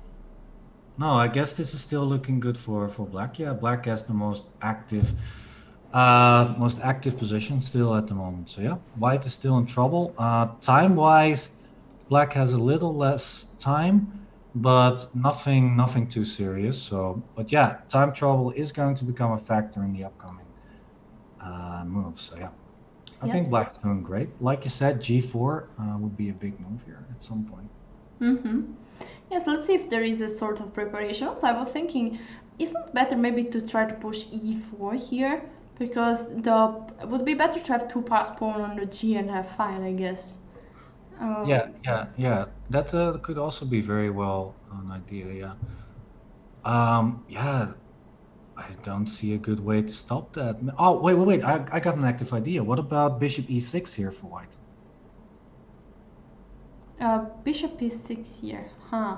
Yeah, with the idea to try and attack the e5 pawn. And Okay, let's yeah, see. so Okay, we have rook h2, but let's see shortly. Rook e6 with the idea to attack the e5. Yeah. e5 pawn. I guess it's countered by your move. E4, f Mm. takes b4, and then g4. And that's quite dangerous. Yeah. Yeah. Yeah, rook has to move, king g5, and those two pawns are going to run very fast over the board. So maybe Yeah. not g5 even, but Maybe you're already pushing those pawns. maybe even rook takes e6, giving the exchange back. But yeah, those pawns are definitely very strong. Okay, but it's not that clear because white also has an e5 and d5 pawn. So yeah, it's Yeah, not. but they are under control. Yeah, they could potentially in the long run also be. I mean, for Very strong. example, Yeah. let's push one of those two pawns. So f3 or g3, f3 or g3. Uh, let's go Uh, for g3, yeah. E5. e5 and f3. E takes f6. And there is nothing. f2. Well, I guess I'll have to give that pawn somehow. So rook, maybe just rook g1. Rook g1. Okay. Maybe that's Okay. actually a bit too much, but um, which rook? Okay. So, uh, oh wait. Looks like it's This what? what? White one I on time. time On time. Oh boy. on time. Oh boy. Oh. Okay. Let's see. Let's see what happened because this was so cool. What an anticlimax. We were just discussing all the options here and then it's suddenly flag. Okay. Yeah. Yeah, throw all those things overboard, guys. It's just flag is also very Yes, okay, let's see how it went. annoying. Rook h2, g4, that was an idea that we were also discussing. F take g4 and e4, two passed and connected pawn. G5, king takes g5, bishop e6. It looks quite similar to what we had. Yeah, and as you said, we have the exchange sacrifice. Yeah, yeah. That, yeah, that means that but I wanted to try to use those two pawns and the Yeah, knight. but if the h pawn wasn't there, black would be absolutely winning. But the problem in this position is after rook takes e6, white can play h6, and after h6, black still has some problems to solve there. So yeah, I'm not too sure who's actually better. I'm actually saying that white's better because that And h if pawn king is h6 here? well, then it's a lot harder to get those pawns rolling. So Or for actually, sorry, knight g4. knight g4, that looks good. Knight g4. Probably some move like I'm just scared. What about if the rooks get to g file? To the g file? no, after rook g2 you play f3, I Yeah, but suppose. after rook g1, f3 as well. Oh, first rook g1. Yeah, then f3 as well because you cannot play rook g2 after that. And what about, okay. Okay, So no, rook g1 is, yeah. No, I thought yeah, it was looking at rook, but not. Okay, uh, so, but yeah, rook g2 looks pretty good, and then after f3, yeah, I'm thinking maybe just taking on g4, but I think the f pawn is still very dangerous. it's still very dangerous, yes, also in this Yeah, endgame, this looks very, very good for black yeah. because or king f5 actually, and then king f4. Mm-hmm. Yeah, this is looking very good for black actually. Rook e1, king f4, f2, king f3. It's already looking like that pawn is going to promote actually. f2, king f3, king g2. There's nothing the white can do about that. Yeah. So yeah, very dangerous position for white. Yeah, I think there is a way for white to maybe take control over that position or at least make a draw. But yeah, it doesn't matter. White won on time. Such an anticlimax. But hey, these things happen. Actually, a big upset because white was. There was about a 250 rating difference in favor for the Lebanese players. So yeah, a big upset in this match. Yes, a big upset because time. Because Time. yeah, yeah. Yeah. Such an interesting game, though. Such a pity this ended that way. Yes, okay, let's see if we have other games in this round. Here we have a game of the match, Lesotho against Oman. With the white pieces we have Mr. Lebayoa Sefe. And with the black pieces we have Anas Al-Dawashi. And this is a rook hand game where white has 2 pawns and black's 3 pawns. But what is the rating difference between white and black? Yeah, so we are on board 5, which is the youth board. Big rating difference. The player from Lesotho has a rating of 1698, and the player from Oman, Mr. Anas, has a rating of 1314. So big rating difference in favor of Lesotho of about 380 points. Oh, and about this match, by the way, Lesotho versus Oman, there have been already a few decisive results, and there were 3 boards, which where forfeits occurred. There were connection problems, or players were not in time for this match, and it was actually on both sides. 1 player for Lesotho couldn't make it, and 2 players for Oman couldn't make it. Current standings is 2-2, a tie so far, and let's take a look what this game would mean for the standings there. Okay, question: is rook d5 a winning pawn ending or not, Alessio? Good question. I think not, because the king is very fast. The white king has to go. a5, not a good move. He should have played king g6. The point is that when you take the h, it's important that the king gets to f2, no, and then is a draw. Yeah, or to e1, and then you are right on time in the square. Maybe if black played king g6 first, it was maybe a win. I'm not 100% sure. Let's see. King g5, king f5. Yeah, then black would be perfectly on time. But there is still a draw option here. It seems that here you have to do the maneuver with king e6, f4. Yeah. Yeah, and then both queens will promote, and then it will be a draw. So yeah, so the position was a draw, but there was still a little trap there if the king would have gone for now king f8. Yes, sorry, a king here and then both are going to queen. All right. Yeah, with a draw. So draw was correct there. So what does that mean for the match? 2.5, 2.5. Yes, 2.5 to 2.5. And yeah, also the other game was a draw. So the final result of Lesotho versus Oman is actually 3-3. So a draw. We have this endgame, and I want to start a bet in the chat. Will black do this checkmate? I think that I did on my private channel, like 30 times I showed the technique, because I really care about being able to give this checkmate. So let's see if black knows the technique, the W technique.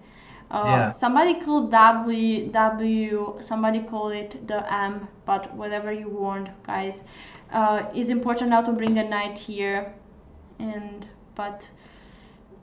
so chat, let us know what you think, how to win this position. It's a very well-known way. No. No. No. Oh boy. Oh my god. Yeah, it's an ending that everybody should study. The double V technique, as is mentioned by Chess Noob in the chat. You're right, the double V or the W technique would have won for black, where you move the knight, you take squares from the king, and you push it towards h8, and it would be a win. Unfortunate, but hey, endgames this shows more or less that studying endgames is important. Yes, and let me give everyone an indication about where you can train this endgame, because if you go in paddles and you click on drills, you find and in endgames you can play against the computer a lot of these endgames, and it can be really a great practice to check if you're able to give checkmate. So check this function in paddles drills, and you will find a lot of endgames. Some are really impossible, but don't check the one with 2 knights against the pawn, because it's impossible, and maybe I will dare Roland to do it. But yeah, this knight plus bishop you can for sure try to to do. All right. Yeah. Do we still have other games that we maybe can take a look at that are still No, I on? guess we don't have other games at the moment, at least in this link. But yeah, let's see. Let's have a look at the results at the moment. Okay, they are still not too much updated, but we think that Lebanon won. No, Lebanon should have Yeah. won this match. Mhm. But guess what? We give everyone the time to update the results, to update with the last, Okay, there is one game left, so let's go on that. Okay. Let's take a look. What kind of Oh. game is this? Well, this is very interesting, guys. This is Mates. It's Queen. Let's move on to the next one. Oh no, this is the. Oh, Oh oops. boy. Yeah, we just came at the right time. Very nice. Yes, was nearly a stalemate actually, but yeah, thanks to the pawn on h5 was not stalemate but a mate. So GG, GG. Yeah. GG. So okay guys, updates are incoming, all the games are finished, and yeah, here we have already a lot of updates. Mauritania won against Cameroon 4-0, 4-2, and Ethiopia against Lebanon, we saw already Lebanon won 4-2, and Sudan won 5-1 against Malawi, a draw between Oman and Lesotho, and 5-1 between Nigeria and Eswatini. So David against Goliath didn't succeed. Yeah. In that regard, Lesotho was held to a draw by Oman.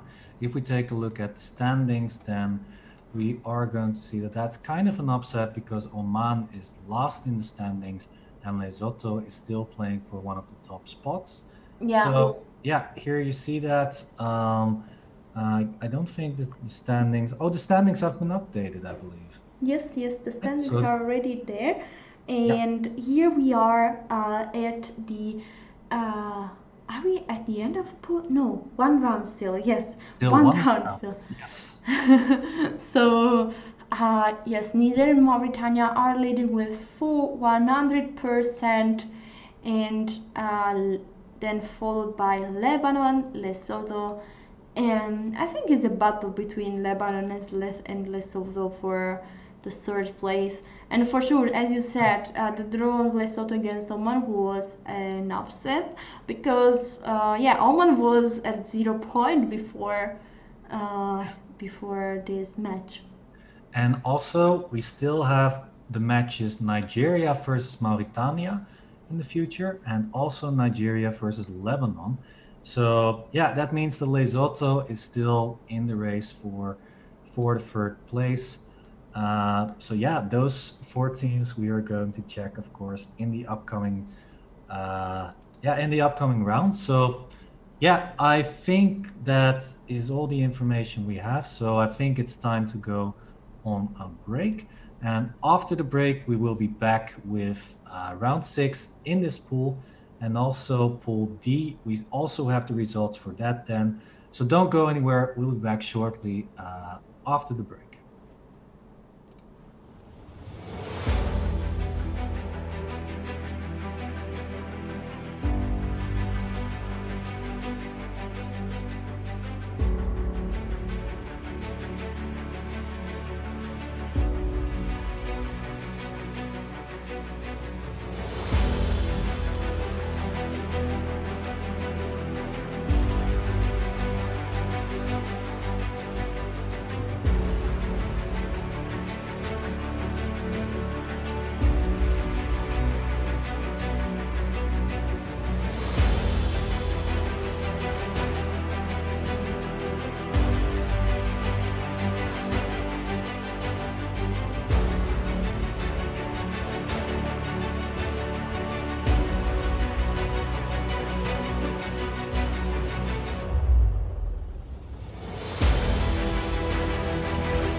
we are ready back for the Division 4. We are looking at Pool C and D.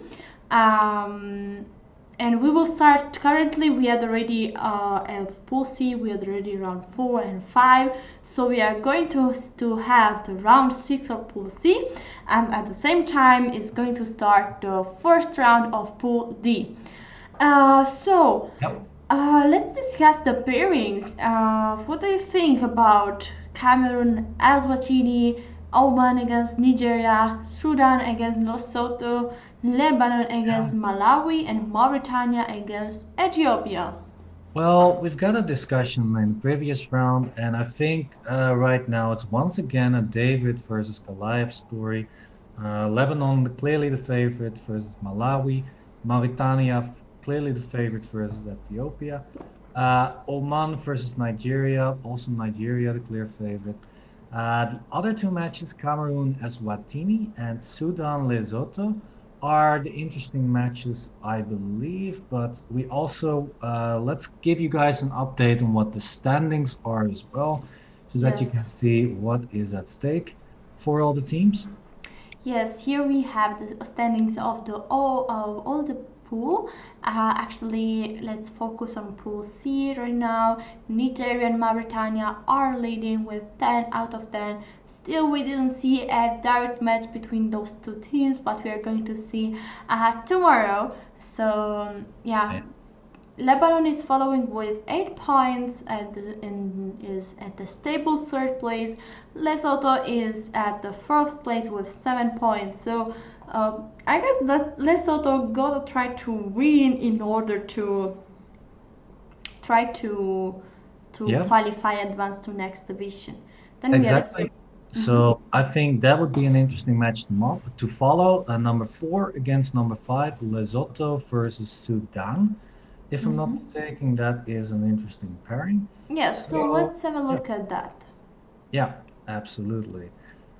Yeah, both teams not doing too shabby. Lesotho has already played against Nigeria, big loss for them, and Sudan has already played against Mauritania and Lebanon. So if Sudan wins, then they also have still got a pretty good shot to qualify for the next division.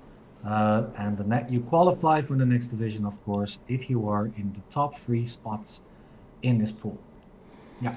Yes, so I guess that here we have the first board of this match.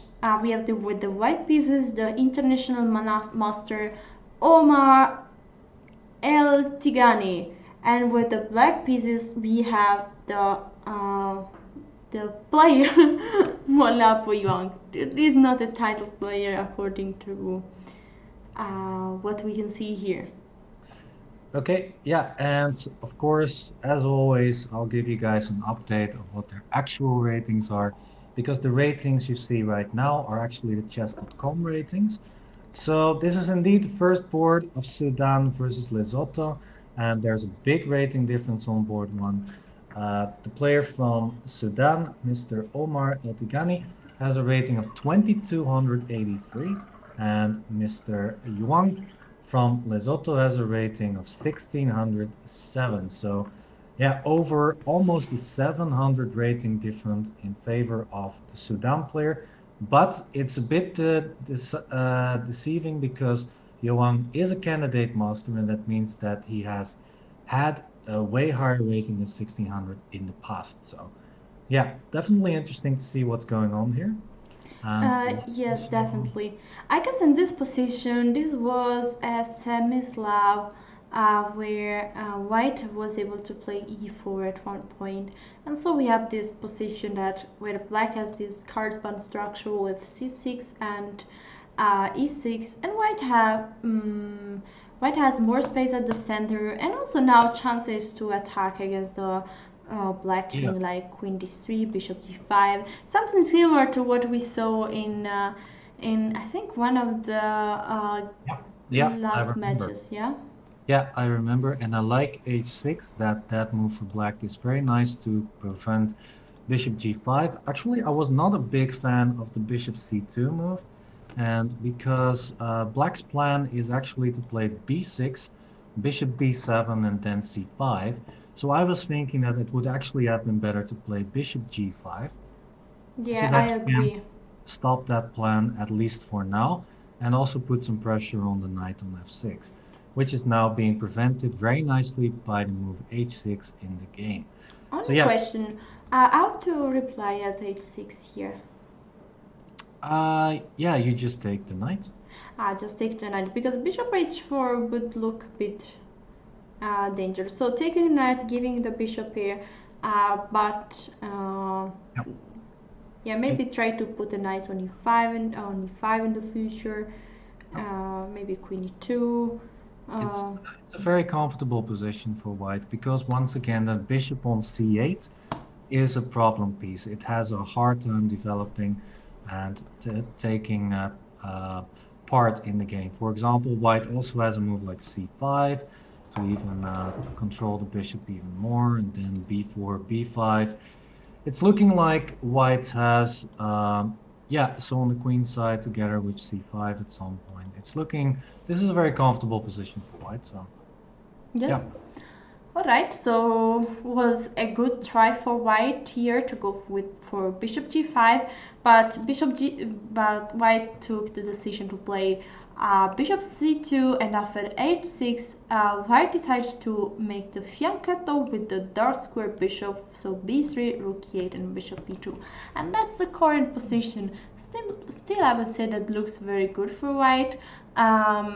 Thus, the bishop looks quite scary. Might be that in the future they can really be. There are even some line where it's probably not here the case, where there is the double sacrifice of bishop against the king side in order to open up everything. Um, what about this position? Yeah, it's looking very, very good for white. Like you said, queen d3 looks like a normal move. And then actually with so much developmental advantage, actually after queen d3, I think black wants to play a move like knight f8 to yeah, get the knight out of the way. But after knight f8, a move like queen c3 is already pretty interesting, perhaps, with the idea to play d5 at some point. So yeah, or just immediately d5. This is just looking extremely scary for black. Yeah, yeah. Yeah. White has all the control. Even a positional approach with c5 once again, and then b4, b5 is looking very good. Yeah, so white is definitely in control here. And let's see if that is, yeah, that's according to strength because the Sudan player has about 600 to 700 rating points more than the opponent. So Which yeah. is a lot. So okay, let's move to the board two. Should be at least the board two. And here we have with the white pieces, Mr. Sekaba Kalema against Ahmed Hassan.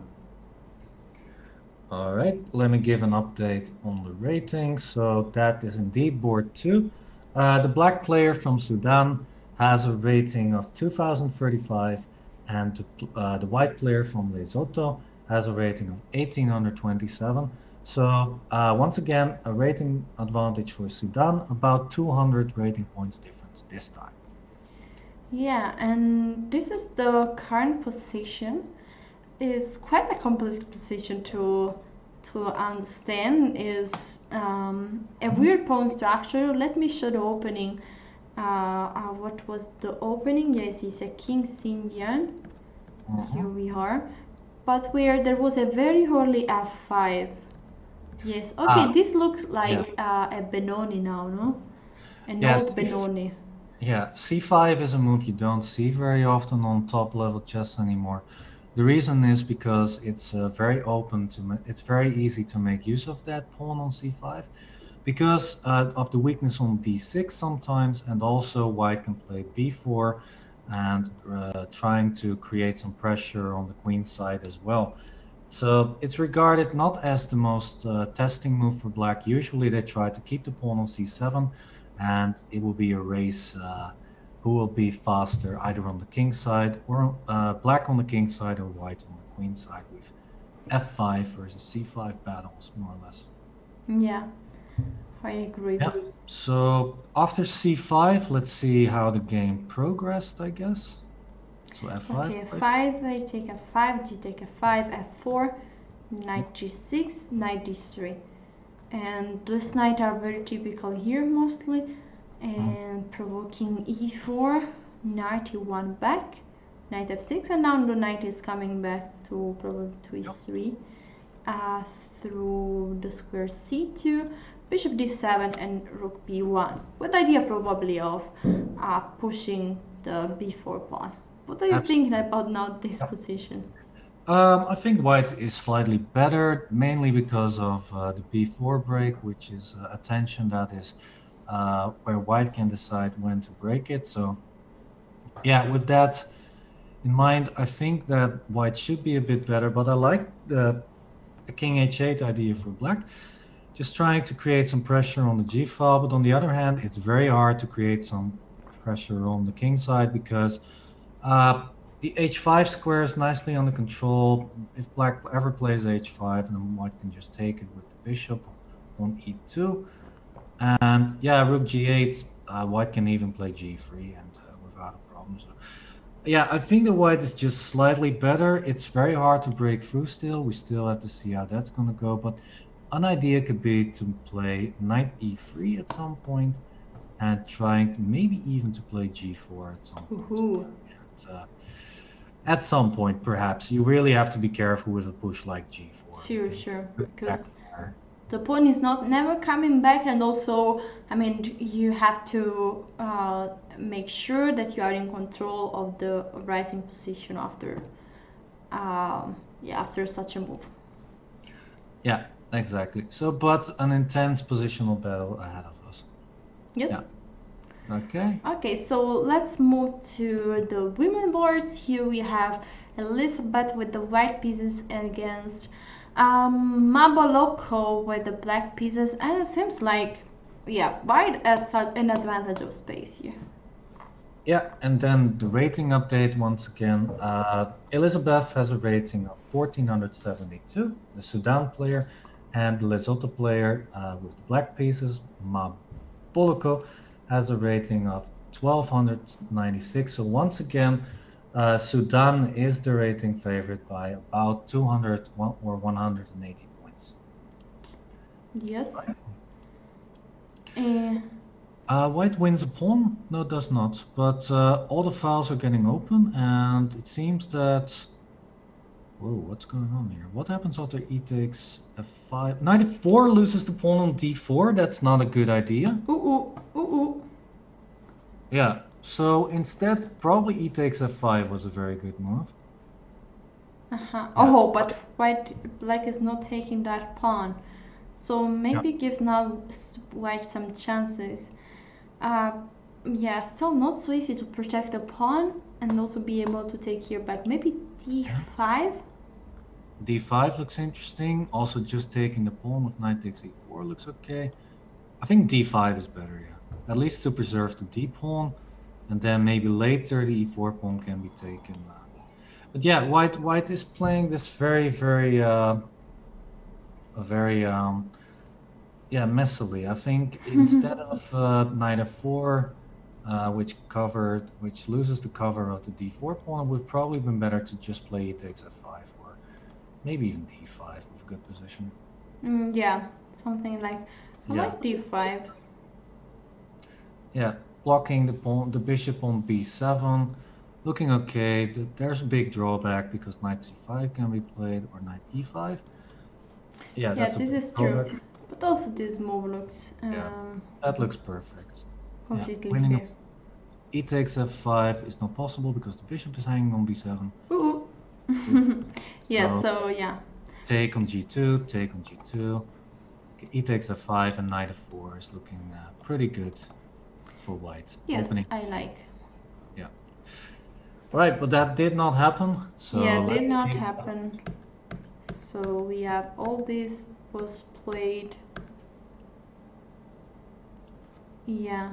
And now does white have okay. Oh no, I think 95 was better because the queen has no square and white is going to take on g5. So I think a6 was not good. I wasn't sure. I think it was bishop Bishop d5 d5 perhaps. maybe. Yeah, I'm not too sure. The computer is saying that it's winning somehow. I hate that. How can we not see that? Okay, and then king g7, I suppose. Yeah, Maybe king now simply h4. h4 looks good. Yeah, h4. because the pawn on e5 is pinned, and if the knight moves, then we have knight d6, winning actually the piece on d4.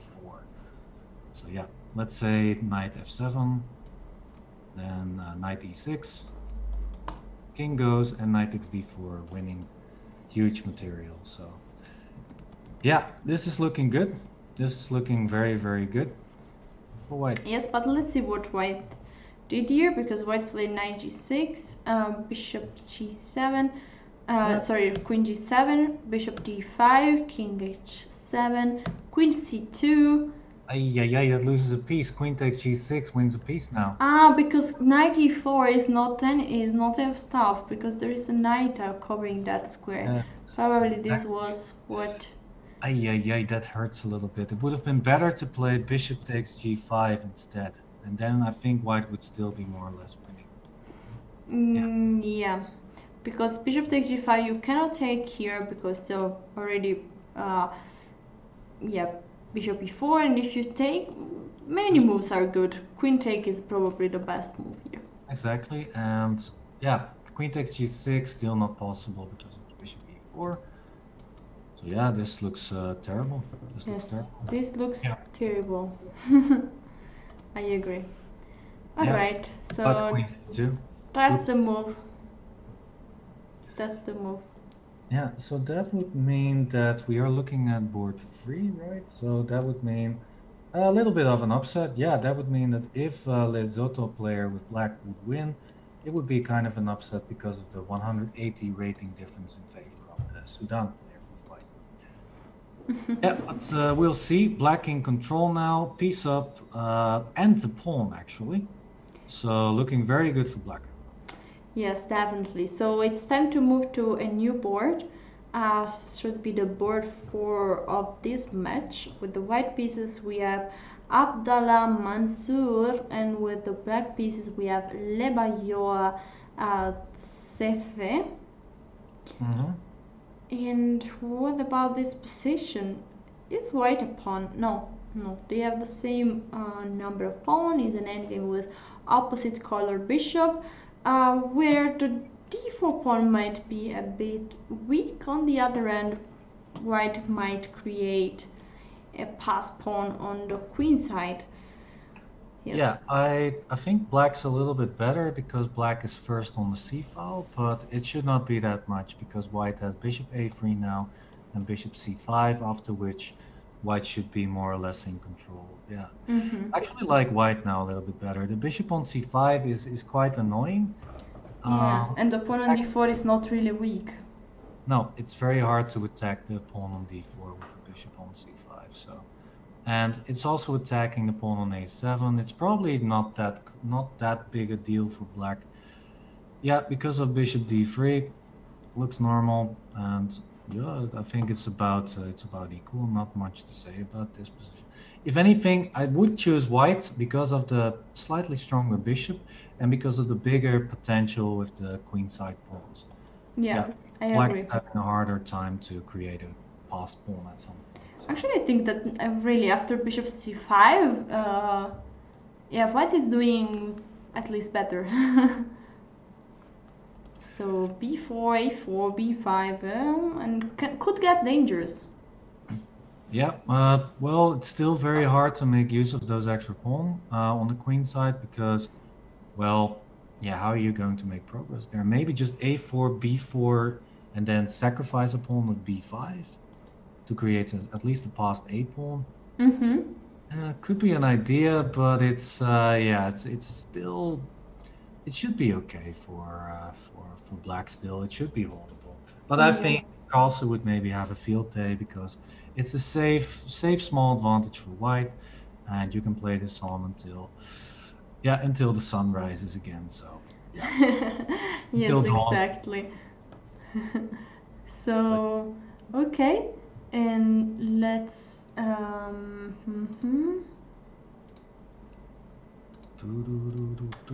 move to another board. Oh, no, this is another match. I thought so. Let me try to find it. Yes, here we have another board. This would be one of the junior board, and we have with the white pieces, Pera, Malilo, and with the black pieces, Ayab Rawan. What about their rating? Yeah, let me update that. Board 4, so the second board of the women, we have 1410 rating for the black player from Sudan, and we have 1300 free rating for the white player from Lesotho. So 100 rating difference in favor of Sudan. Once again, it seems that they're the rating favorite on every board, actually. Yeah. And this position, uh, yeah, I mean, there are 6 pawns per side. Yeah. I'm thinking what could be, for example, something like, I'm thinking very concrete, if black could do something on the queen side, so something like d5 and c5, pushing those pawns, and might be that black is trying to create as fast as possible a pass pawn. Could be. Yeah, it's a nice positional idea. You could also play rook a8 immediately, and it's hard for white to protect the a pawn. Yeah, I'm not sure how white's going to do that, because after rook a1, black has knight takes c2, perhaps even. Still, maybe that's okay, because after rook a1, if black takes on a3, then... Wait. So rook a1? I was thinking Okay, knight takes rook a1, knight c2, rook takes. c1. Yeah, I'm not sure how great that is for black after rook c1. Yeah. Okay. But still after rook a1, maybe just a move like d5 now, and then c6. Yeah. Or first c6, then knight takes d6, of course. So here c6, and on the next move, knight takes c2. This is looking pretty good. Yes, rook a2 might be an idea. Yeah, so white is struggling keeping the queen side together. Black is definitely in the driver's seat here. But maybe knight c3 with the idea of playing knight b5 against rook take a3. Well, there's a knight in d4, so. Ah, yeah, so this is not a great idea. No. Knight d5, then knight e6. No, I think white has to try and keep those pawns alive somehow. But it's looking quite hard. Let's see what black played. Black played knight b5 instead. Okay, but now simply a4, and I don't think white has any problems. White gets some... Whoa. Okay. d5. Wait, is that good? Maybe just. Why is that? I Okay. mean, white has so many options to. White can really decide how to give the pawn, the piece with knight g5. Yeah, knight g5. Knight d6 is not possible because knight take d6. But knight g5 can be an idea. Maybe also just taking on b5. But I like knight g5 because h take g5 and then a take b5, and those pawns would look very weak. Don't know if white. Looks pretty okay. Pawn on g5 looks a bit weak there. I was thinking about a takes b5, d takes e4, and now f4. And I was thinking if the pawn on e4, it could be weak. For example, after king e3, grabbing the d file, it should be white who's on top here. So yeah, I don't like d5. I think it was a mistake from black. I think after that, white is in the driving seat. I agree. So let's see what will black do here, or white do here. Not sure yet. What is thinking? Because okay, this was I think quite an unexpected move. Oh, knight g3. Now black is in the driving seat again, just knight c3, and yeah, black is going to have a field day trying to attack the pawns on the queen side. So Yeah, was the moment to change the knight for black for white, yeah, because this knight is very powerful on the queen side now, attacking all those pawns, and a move like a5 just makes easier the rule for black to create a passed pawn. yeah, exactly. So black doing well here in this fourth board, was it? It was the fourth board, I believe. Let me check.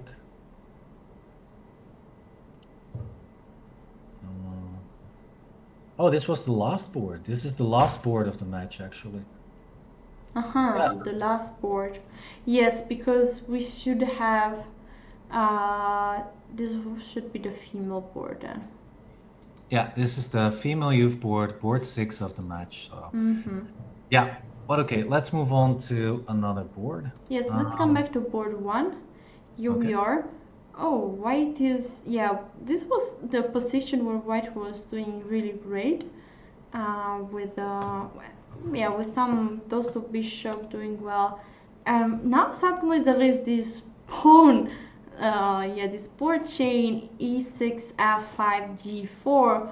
What is the pawn doing on g4? Is the structure weak? Is the structure strong? This is a good question, I would say. Do you have any? The rating we already saw. This is the first board of the match we are following. But what about this position?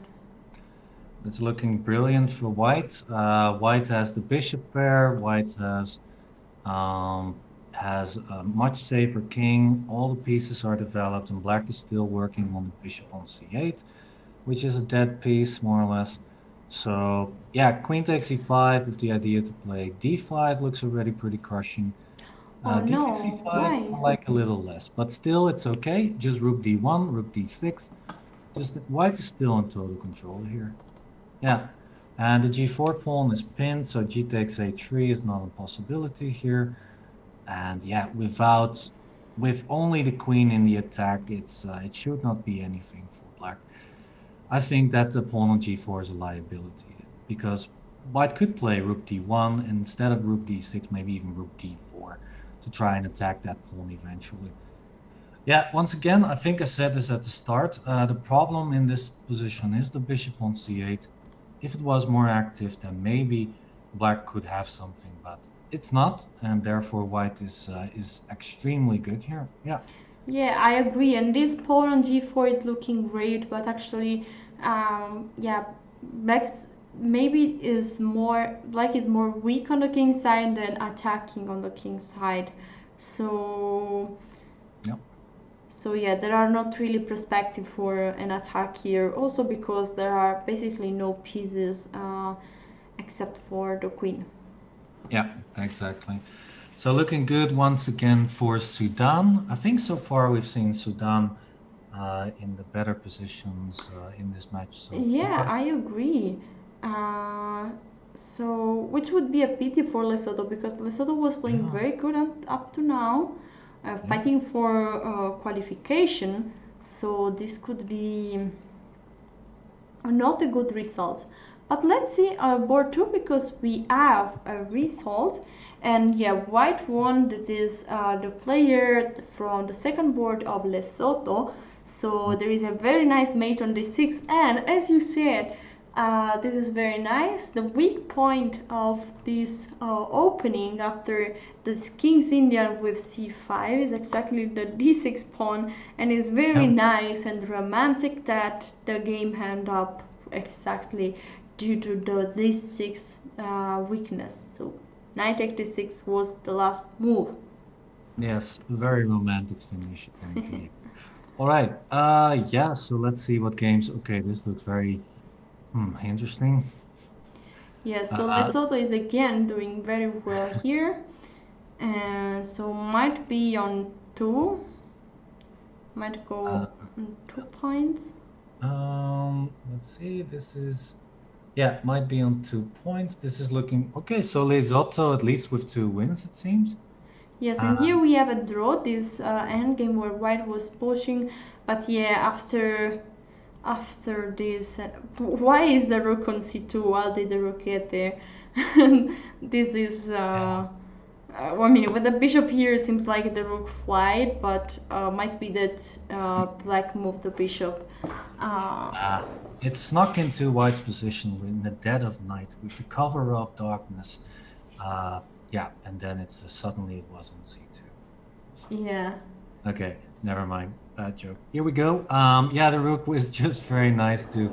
If you put it in front of the bishop, for example, on c8, then the rook doesn't really do much. So it was good to put the rook on c2. I actually think the black did a terrific job here. The king on f5 is looking fantastic. The bishop on e4 is looking pretty great. King g4, the g3 pawn could become a potential target at some point. Yeah. Think that black was actually slightly better in this position. So yeah, it's I would have played on. I would have tried to create something here as black. But okay, Lesotho doing well in the standings so far. I think they've got 2.5 points already. So they just need one more win to win the match. And if they have another draw, then it's at least one match point for Lesotho. So even though they are not the rating favorites on every board, Sudan is the rating favorite. So it would be very nice for Lesotho if they manage to at least get a point in this match. Yes. Do you have any news about the junior board, the Uh, male? all right. Let's check. This is. Yeah, we need to find that board first, I guess.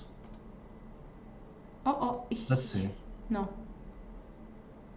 That's a board that we still have to find. So yeah, we're looking for board 6 or oh no, board 5 in this match, and let's see if we can find that somehow. No, I don't find it between the games here. Okay. Never mind. Board 5 is already over. Uh-huh. Board 5 is a draw. So I think that means that Lesotho at least has 1 point in this match, which is amazing. At least on rating. Yeah. So actually the last 3 boards looks pretty bad for Lesotho and pretty good for for Sudan. For example, here, this looked very good for white. Actually, I'm still, for example, now it's really a pity that white didn't take on e5 with the queen in order to play d4, because now the bishop on c3 is not playing too much. Yeah, exactly. And black definitely achieved something with the bishop on e8. It has some future if you put it on g6, where it has a nice diagonal to make use of. And yeah, I'm not exactly sure what white was doing here. The rook is suddenly on g3, and yeah, the bishop is on d1. I guess that white was trying to collect the g4 pawn. But, and actually, maybe that's possible with the move f3 at the moment. Yeah. Nah, that would be dangerous. I think the right move here is maybe queen f6 to try and to try and trade off the queens and then put some pressure on the black position somehow. It would at least make the bishop on c3 a bit more active. Yeah, I agree. Is rook h3 a good move here? Rook h3? Yeah, it looks nice, but I'm not sure if it does too much. Yeah, but let's say queen e7? Then we're gonna play rook h1. Yes, we're gonna put the rook back on its initial square on h1. Yes, that is awesome. Rook h1. Perfect. Beautiful. Yes, exactly what you want. You don't see this very often. Just, this is on the bucket list. Yeah. Yeah, if it would be the winning move, the winning maneuver, this would be brilliant and will go on, in some books. But don't think is the winning maneuver right now. I don't think so. It should be maybe a Chess.com challenge, like play a game, try to get your rook on h1 after move 25 or something. I don't know. Yeah, but okay. Let's be serious again. So yeah, once again, I think that Queen f6 looks like the way to play here. Bishop b4, not a bad move either. Yeah, Bishop f5 looks great. I think Black's idea is just to push the pawn on the h file, play h4, and then try to get some initiative. Yeah, and Black is doing really a pretty good job because he had not an easy position, and every half a point could be important, extremely important for his team. So he's really fighting hard to get some points out of this game. But look at the time, less than 10 seconds. Come on, make a move. 5 seconds, 4 seconds, 3 seconds, Oh, no, 2 seconds, 1. Ah! Ay, ay, ay, caramba. That is a loss for the player from Lesotho, unfortunately. So board one goes to Sudan. Yeah, unfortunately. Internet is really important. Yeah, internet Yeah. connection, I guess. Problems there. And Black was not in time to reconnect. That would be my guess there. I guess so as well. So okay, let's move to might be the last game of the match. So it's extremely important to see what is going to happen here because White needs a draw here to for Lesotho for the win of the match. It A seems draw like for yeah, it seems like it decides the match. Yeah, I'm a bit worried for the Black King. There might be some mating ideas in the position. Doesn't seem so. Doesn't seem like it. No, if White plays G3, then the Black King can run towards H5, and it should be more or less okay. Knight E3, nice move. Threatening knight takes D5. We are closing in on the last minute of the time control as well. yeah. King E5 back. It looks like a draw. I mean, if White plays knight G4, King F4, then it's a draw. You're right, it looks like a draw. Okay, and I think White should be very very happy to get a draw. So let's see if Black is changing something because according to the according to the team results, Black should try to do something else. And your King F4, I think that the position repeated already twice. Yeah, so King E5 would be, I think that would be A third repetition. a third Yes. repetition, yeah. All And right. repetition was on the board, and this means that Lesotho won the match. It seems like it. We still have to confirm that, but the way I was counting, I think it's true. All right, Yes. so with that in mind, I guess we should take a look at a different match. Sure, here we have the female board of the match Lebanon against Malawi, and yeah, both play okay. White as an extra queen. I thought that both players were attacking on different Oh. side, but there is a bit of difference of material. So I see two queens for White. Okay, queen takes this e6. Should be completely winning here for White. Yeah, only a little material difference there. Yeah, just a little. And a queen for a knight is, yeah. It's over. Just don't move the queen on d2. Just let it be, and it should be Yeah. good. Okay, king b8. Yeah, just Maybe knight, just knight d6 might be. Knight d6 looks okay. Knight d8 looks nice. With the idea, if black plays king a7 after knight d8, then we have knight c6. Check. Well, we could also give just mate, no?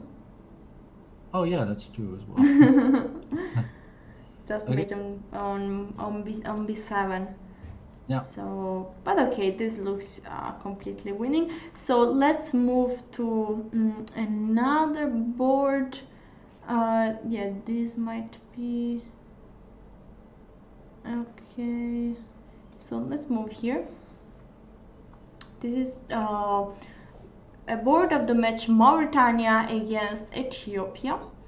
And yeah, white is doing great. Is a piece and 3 pawn up. So, but already twice, two repetitions. Oh boy, oh boy. So stop giving checks and push that pawn. Okay, this is also good because now it's threatening queen c5 and queen c5. Okay, would be good to change the queen. So okay, now probably Queen c8, queen queen g8, f3. rook e1. Yeah. Yeah, this is the easiest actually. That's true. Yeah. Okay, rook e1 and gg. So this is the last game that will not last too long because black is completely winning. Yeah, yeah. The most of the games are just finishing up. The results should be clear. Maybe we'll see a mouse slip somewhere or a yeah, but it's looking good for, let's see, Oman versus Nigeria. Nigeria is looking good. Yeah, if Nigeria wins this game, then Nigeria has won the match against Oman. So, so this is important. Okay, let's switch shortly to this other game. Because the only problem, there is always mostly there are two factors, no, position and time in chess. But here there is position, time, and connection. And white has has a good connection, but it's just 2 bars out of 4. So 2 bars, yeah. We need to keep an eye on the internet connection now as well, of course. Yeah, it's part of the game. Mate into queen b8. Yeah, this is mate into. All right. Now 8. Or yeah, queen b8.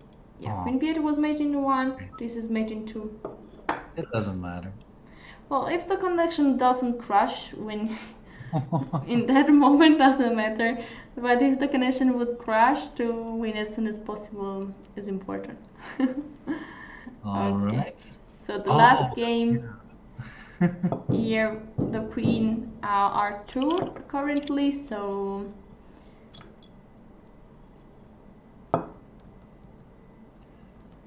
yeah.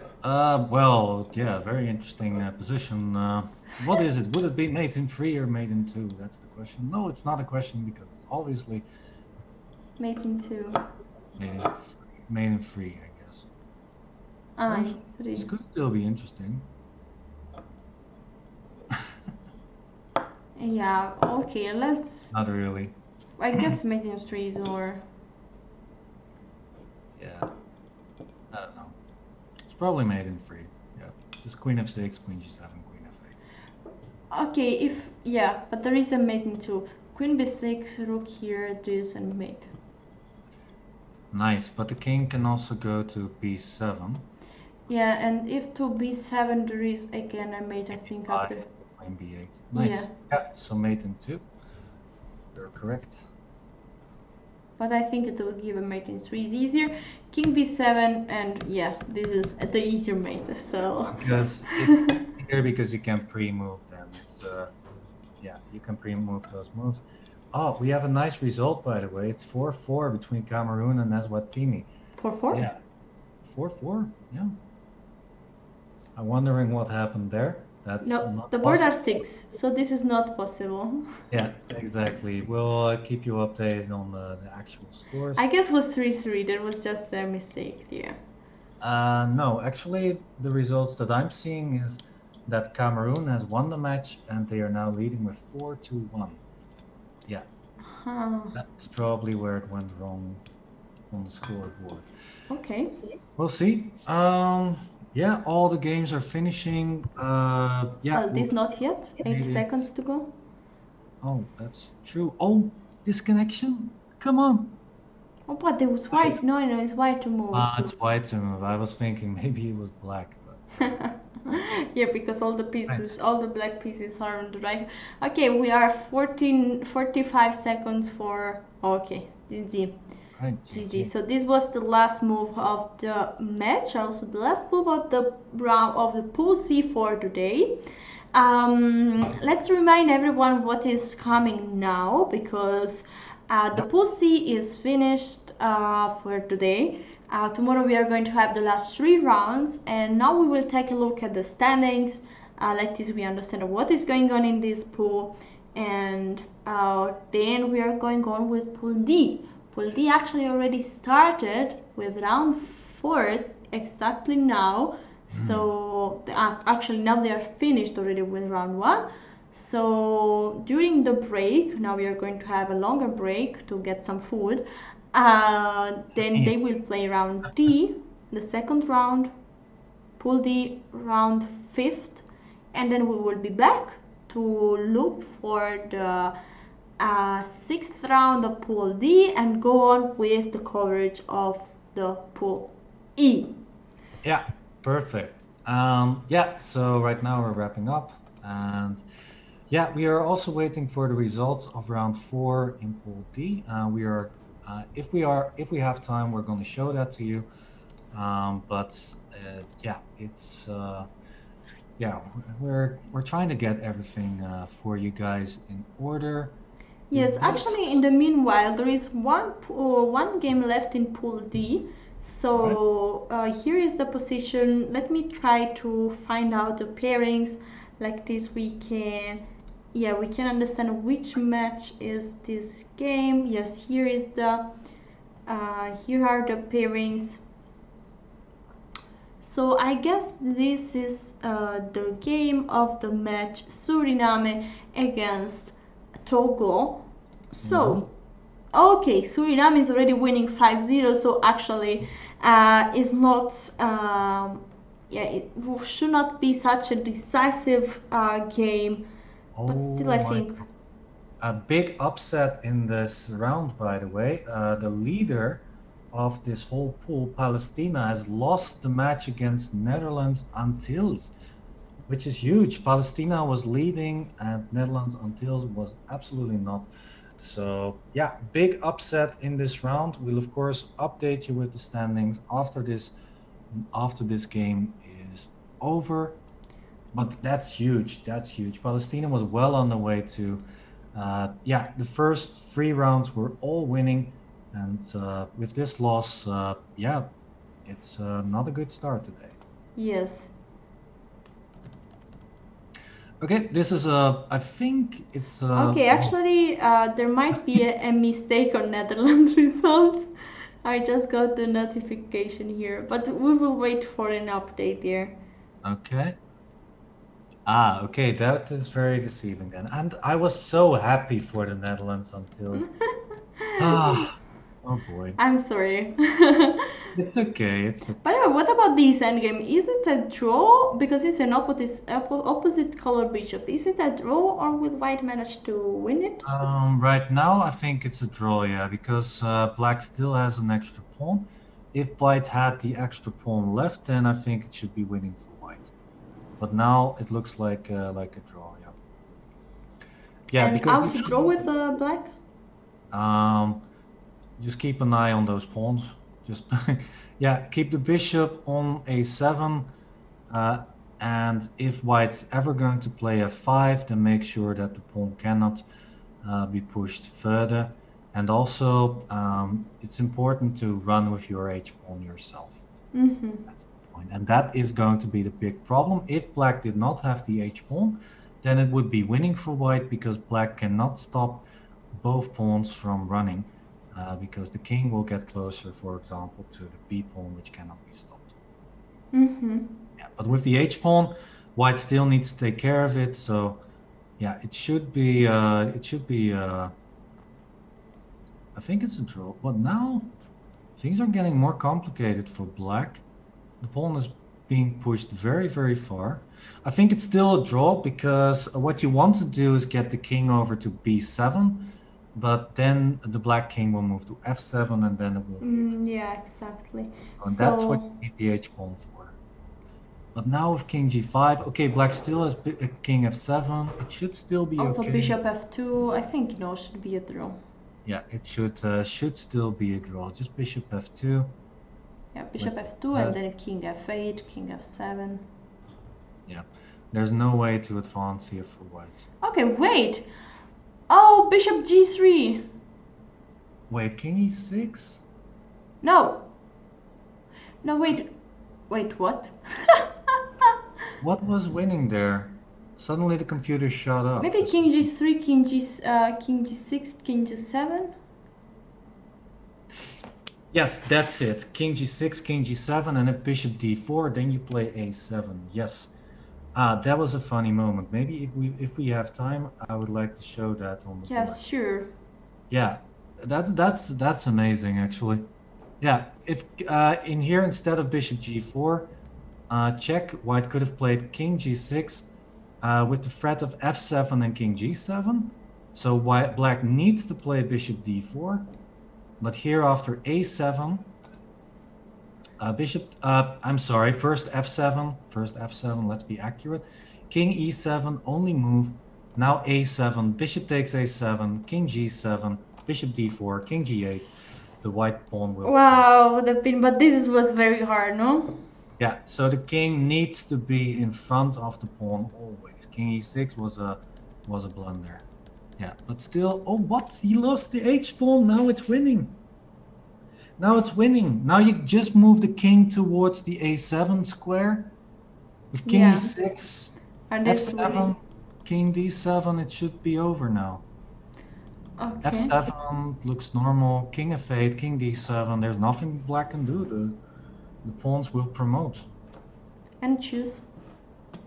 Yeah, this is why you need the extra pawn. So for example, if the king goes to c6, you could play h1 queen, bishop takes h1, king f7, and you lose the pawn there on Yeah. f6. So yeah, so now it's winning. Yeah, now it's winning, so we. I love endgames like this. I kind of miss my endgame Tuesdays, to be honest. These endings are a lot of fun to cover, to understand. Yeah. All right, so we're waiting for this to end. King b7, yeah, perfect, good job. And it's over, it's over. Yeah, also on time. There's a 5 increment, second increment per move, so there should not be any time problem here whatsoever. There is maybe one thing white should be worried about, and that's that don't play king d7, because then it's a stalemate. Okay, very nice. Right, king d6. Okay. Now it's just winning. So yes. Let's start to show all the scoreboard of this division.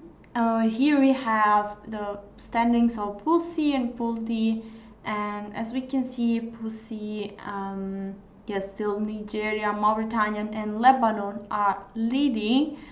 Instead, in Pool D, we have Angola. Palestine might have lost this match against Netherlands Antilles,